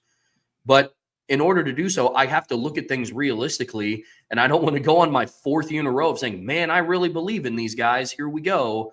And then it looks more of the same. You know what I'm saying? So I think both can be true. I'm really excited about the development of the young guys, and I'm really excited about Malachi Fields and Will Pauling coming in. I think both can be true, man. So there's another pickup this weekend at tight end. Notre Dame got Ty Washington. He has a very interesting backstory, and I'm not going to get too much into why he was kicked off the Arkansas team this year, because I just don't know as much about it as I would like to in order to really speak intelligently about it. Here's all I will tell you is that it was not for a discipline thing. It was not for an academic thing. It was not for anything related to the law. It was not related to anything substance abuse related. It was simply related to him being told to go in the game and him not choosing not to go into the game. And as I learn more, we'll get into it. But what I'll tell you first and foremost is this. I very much know that Notre Dame was aware of this situation. They did their homework and they felt comfortable with what this young man is about. So when you look at Ty Washington, he came from Arkansas. He's a Georgia native. Finished his career there with 14 catches for 212 yards. In 2023, he made 3 starts. He had 11 catches for 170 yards and 3 touchdowns that season. He had his best game that year in a loss to Ole Miss. So last year in 2023, let me pull up his numbers here real quick. As I said, he caught 11 passes for 170 yards. He caught 7 for 90 and 2 touchdowns against Ole Miss. The next week against Alabama in a three-point loss to Alabama, he had 1 catch for 24 yards.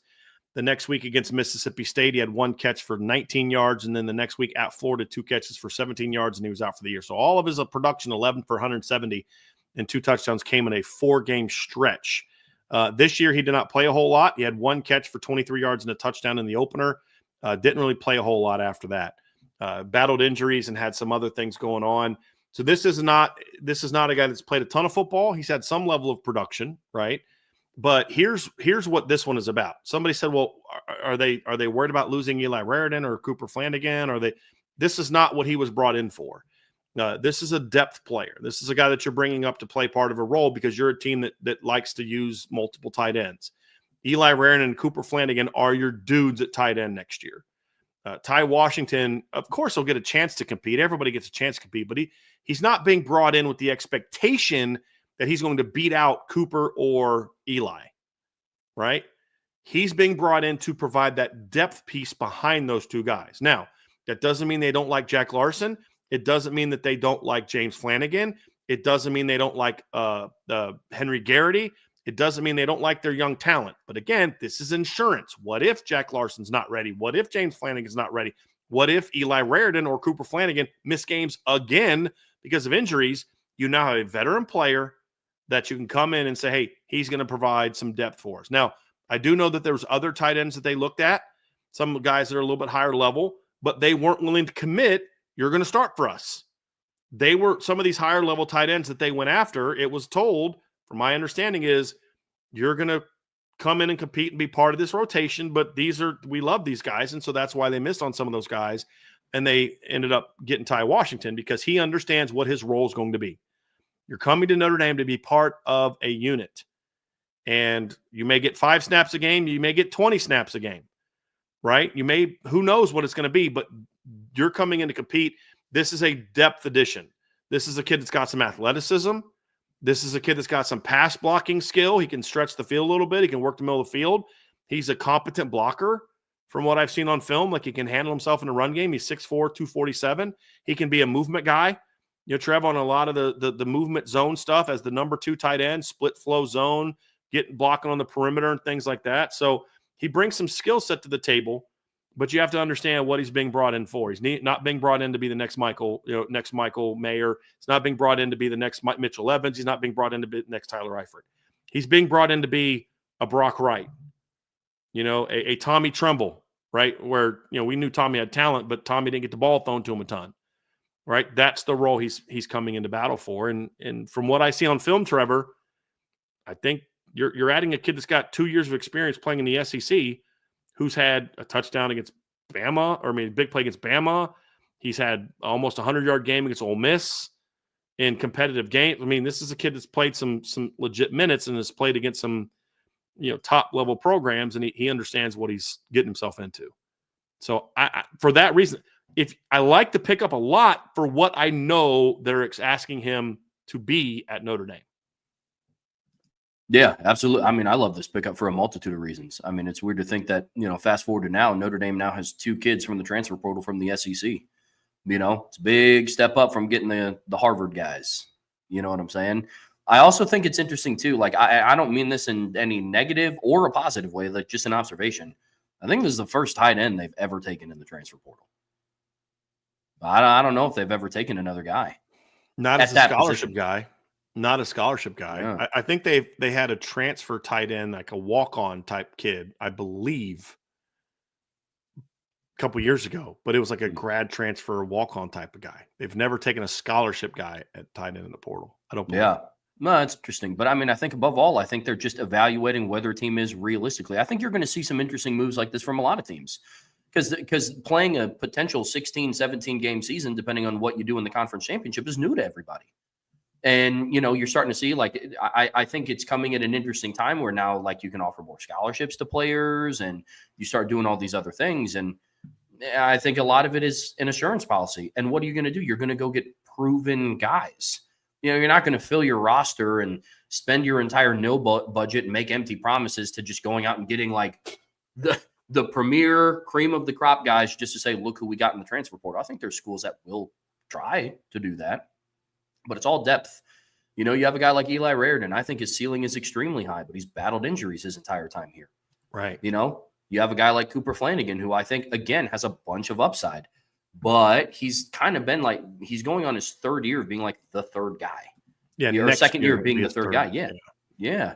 Well, and Trev, real quick, he started the year off as the number one tight end because of how well he played in the spring and fall camp, and Mitchell Evans was hurt. And then he got hurt and missed a game and then was not quite 100%. Right. I mean, he had 3 catches for 53 yards in the first 3 games, and he's had 1 for 2 since then. Because again, he got hurt and he wasn't healthy. Yeah. To your point, it's like, yeah, they're great players, but what if they get hurt? And then what would make you guys feel better? You know what I mean? Like a guy who's played ball in the SEC and has seen the field, or, all right, Jack Larson, I know the most minutes you played was in the blue gold game, but get out there, bud. You know what I mean? Like, if Jack proves himself, he'll play 100%. If James Flanagan comes in as a true freshman, he'll play. But this way, you have an experienced player that can help you. Where, you never want to play young guys because you have to. Right. You want to play young guys because they've earned that role. And as we said with Will Pauling, if Jack Larson goes out there and outplays Ty Washington in practice every day, guess what? He's the number 3 tight end.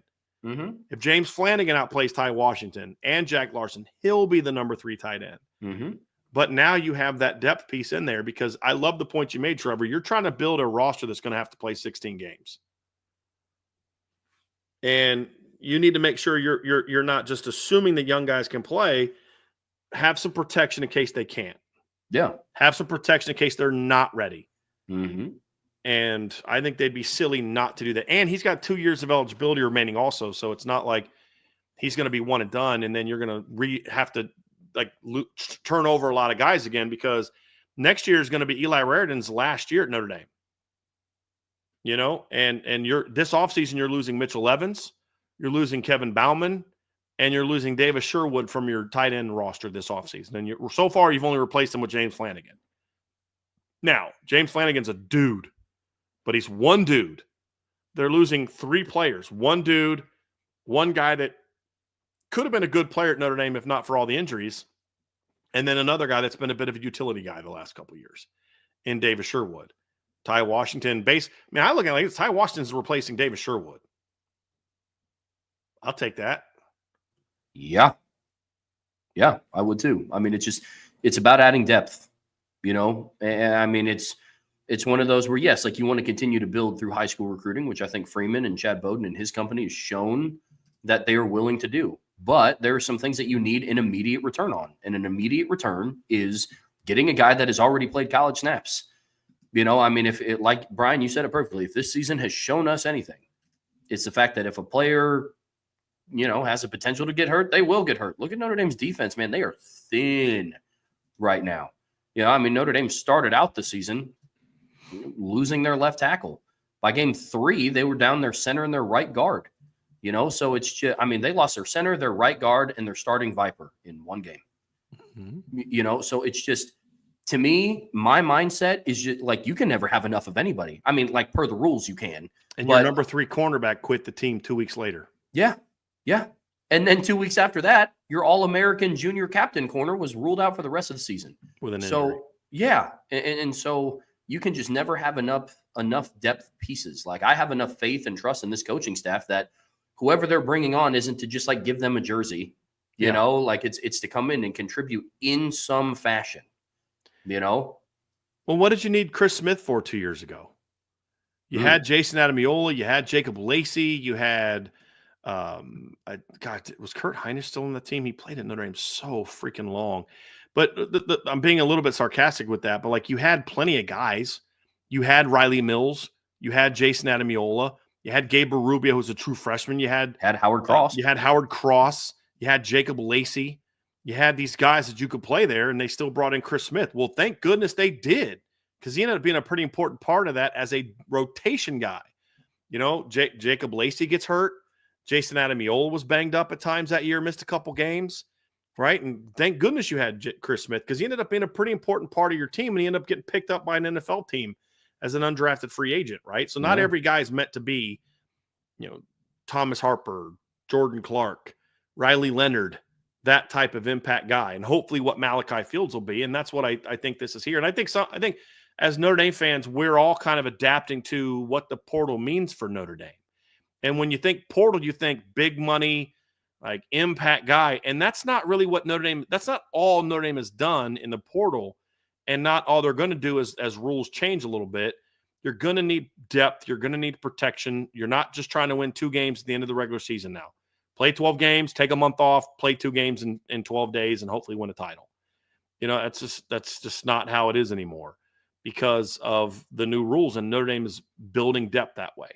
And that's smart. Like, we have to get out of the mindset of, because they got Will Pauling, does that mean they don't have faith in Cam Williams or Micah Gilbert or Logan Saldate or KK Smith? Well, number one, KK Smith has now had a second shoulder injury in 3 years. Like, I love KK Smith. I know coaches on the staff love KK Smith. He hasn't been able to be healthy, right? I know that I've talked to people around the program that think Micah Gilbert and Cam Williams and Logan Saldate, they all have chances to be dudes at Notre Dame. But what if they're not ready yet?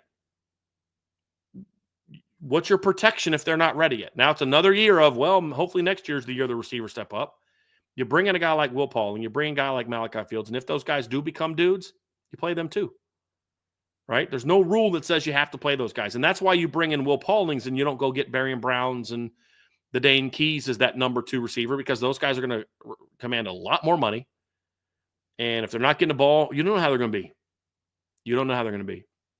You know how Malachi Fields is going to be because he's going to be your dude, but you know how Will Pauling is going to be because Mike Brown has a 5-year relationship minimum with this kid because he recruited him out of high school. He knows whether or not this kid's going to buy in. Now, here's my concern.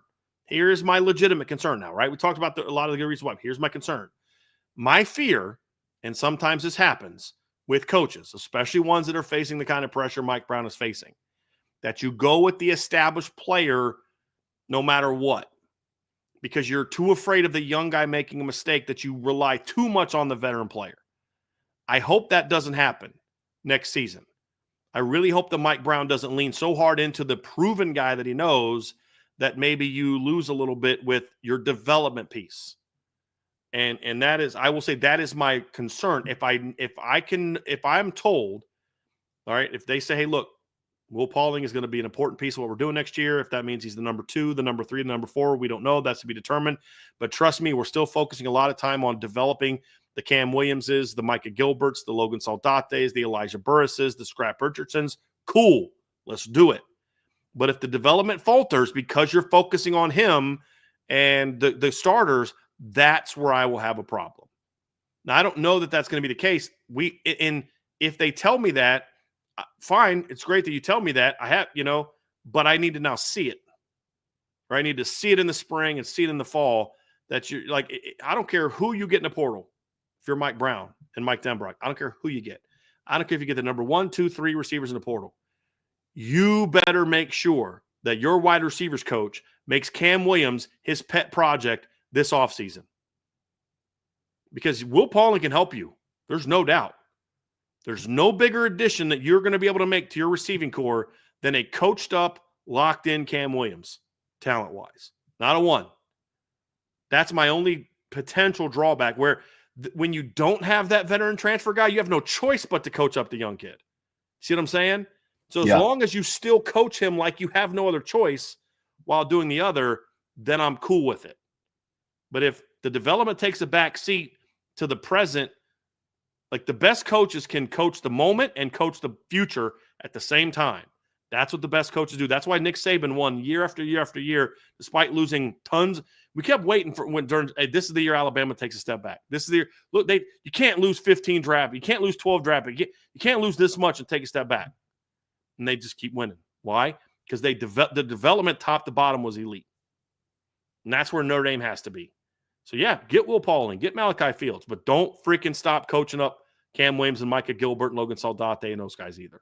It's got to be both. It's got to be a both and. No, and if they do that, Trev, then I love these pickups. Yeah, 100%. I say it all the time. It's got to be an and. I think too many times people live in they divide themselves and live in these two worlds of, well, we either have to only play the transfer portal guys that we get, or we play the young guys. It's both, man. I mean, that's where the phrase, reload, not rebuild comes from, but Notre Dame will get to that point. I firmly believe it. They're recruiting at a high level. So they'll get to the point where they don't have to go out and get Malachi Fields every year. But right now they do. And Notre Dame has done a really good job of addressing the needs that they have in the transfer portal. My thing is I agree with you, but it's okay, then still bring him in. Let's say Cam Williams had a freshman All-American season. Okay, still bring in Malachi Fields because now you have him and Malachi Fields and Will Pauling, right? That's the thing is well, just because this guy's good doesn't mean this guy doesn't have value. And that's where I think we as Notre Dame fans need to kind of redirect our minds a little bit and say, hey, listen, just because you have this guy, running back's a different animal. There's zero need to go get a portal running back. Zero. You're good, right? Receiver, even if Cam Williams stepped up and had 35 catches for 600 yards this year, I'd still want him to go get Will Pauling because now you have Cam Williams, Jordan Faison, Jaden Greathouse, and Will Pauling and Malachi Fields. You know what I mean? Do both of those. It's just you may not need Malachi to be as the one as you need him right now. You know what I mean? So, maybe he comes in and he's the 2. And then how difficult is your offense going to be if you have a number 1, what we hope Cam can be somewhere down the road? Then you're even better. You know what I mean? So, that's where I want to see him get to. And if they get there, then it's going to be fun to watch. But the development at receiver is going to be one of the biggest storylines this offseason. And I don't care. I love Malachi Williams and I like Will. I don't love Will Pauling. I like Will Pauling. He does some good things. But development of what's already here is going to be what determines whether or not this is a championship caliber receiving corps next season. Or just a good one that you can win in spite of to some degree. Can we be honest about something? If Notre Dame wins the title this year, it's to some degree in spite of the receiving corps. And what I mean by that is not that they're constantly holding you back, but they're not the reason you're going out there and winning. They're just a complementary piece that sometimes you have to overcome them to win. Let's be honest, that's had to happen at times this year. But to get it to the point where it's not that and it's a reason why you're winning. Yeah, it's strength. Development has to be. It can't just be because you added Malachi and Will Pauling. It has to be part of you are also developing Jaden. You're developing Jordan. You're developing Cam. You're developing Micah. You're developing Logan and then the incoming freshman. It has to be both. It has to be both. And if it is, I'm fired up.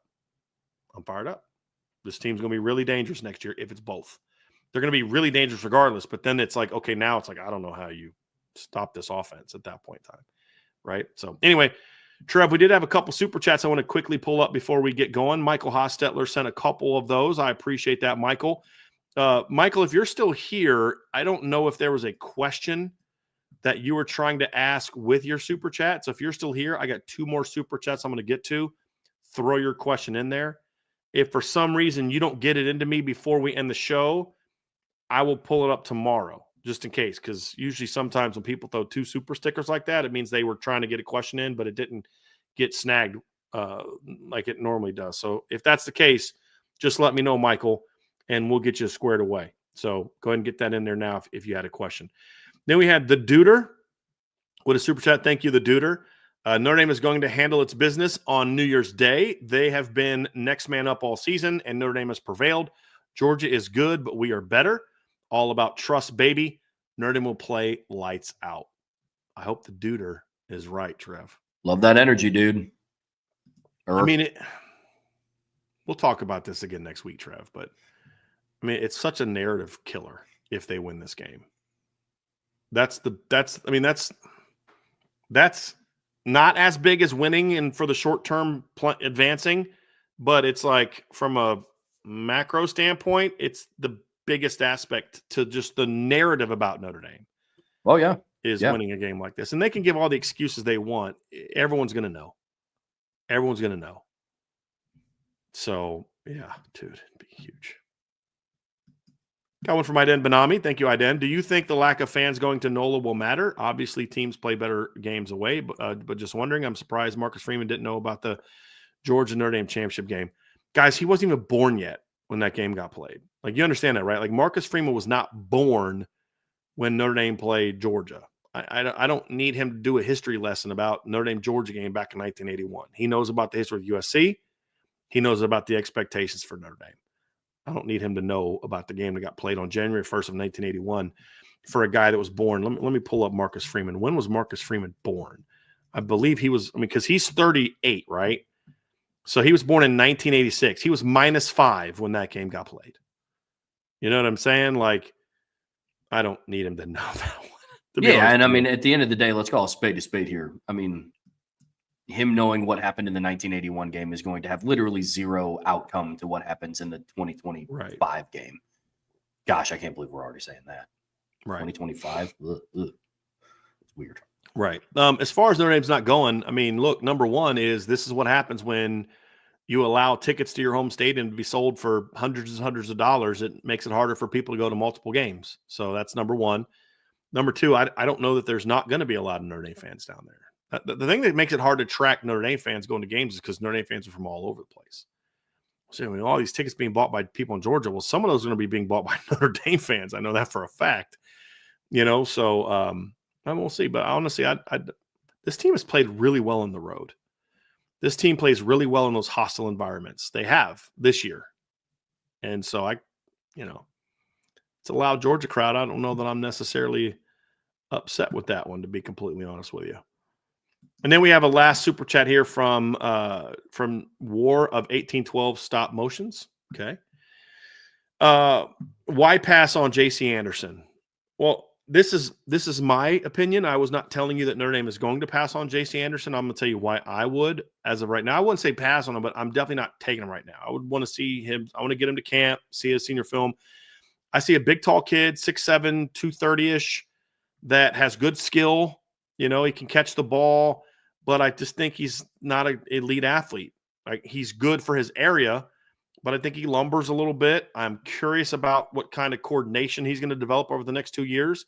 There's a chance his body could because he's one of those kids that like sprouted up really early, Trev, and he's a lot like that lanky, awkward basketball player that's like 6'7", and his feet are weird. And then once he stops growing and his body catches up to his height, he then becomes this really skilled big man.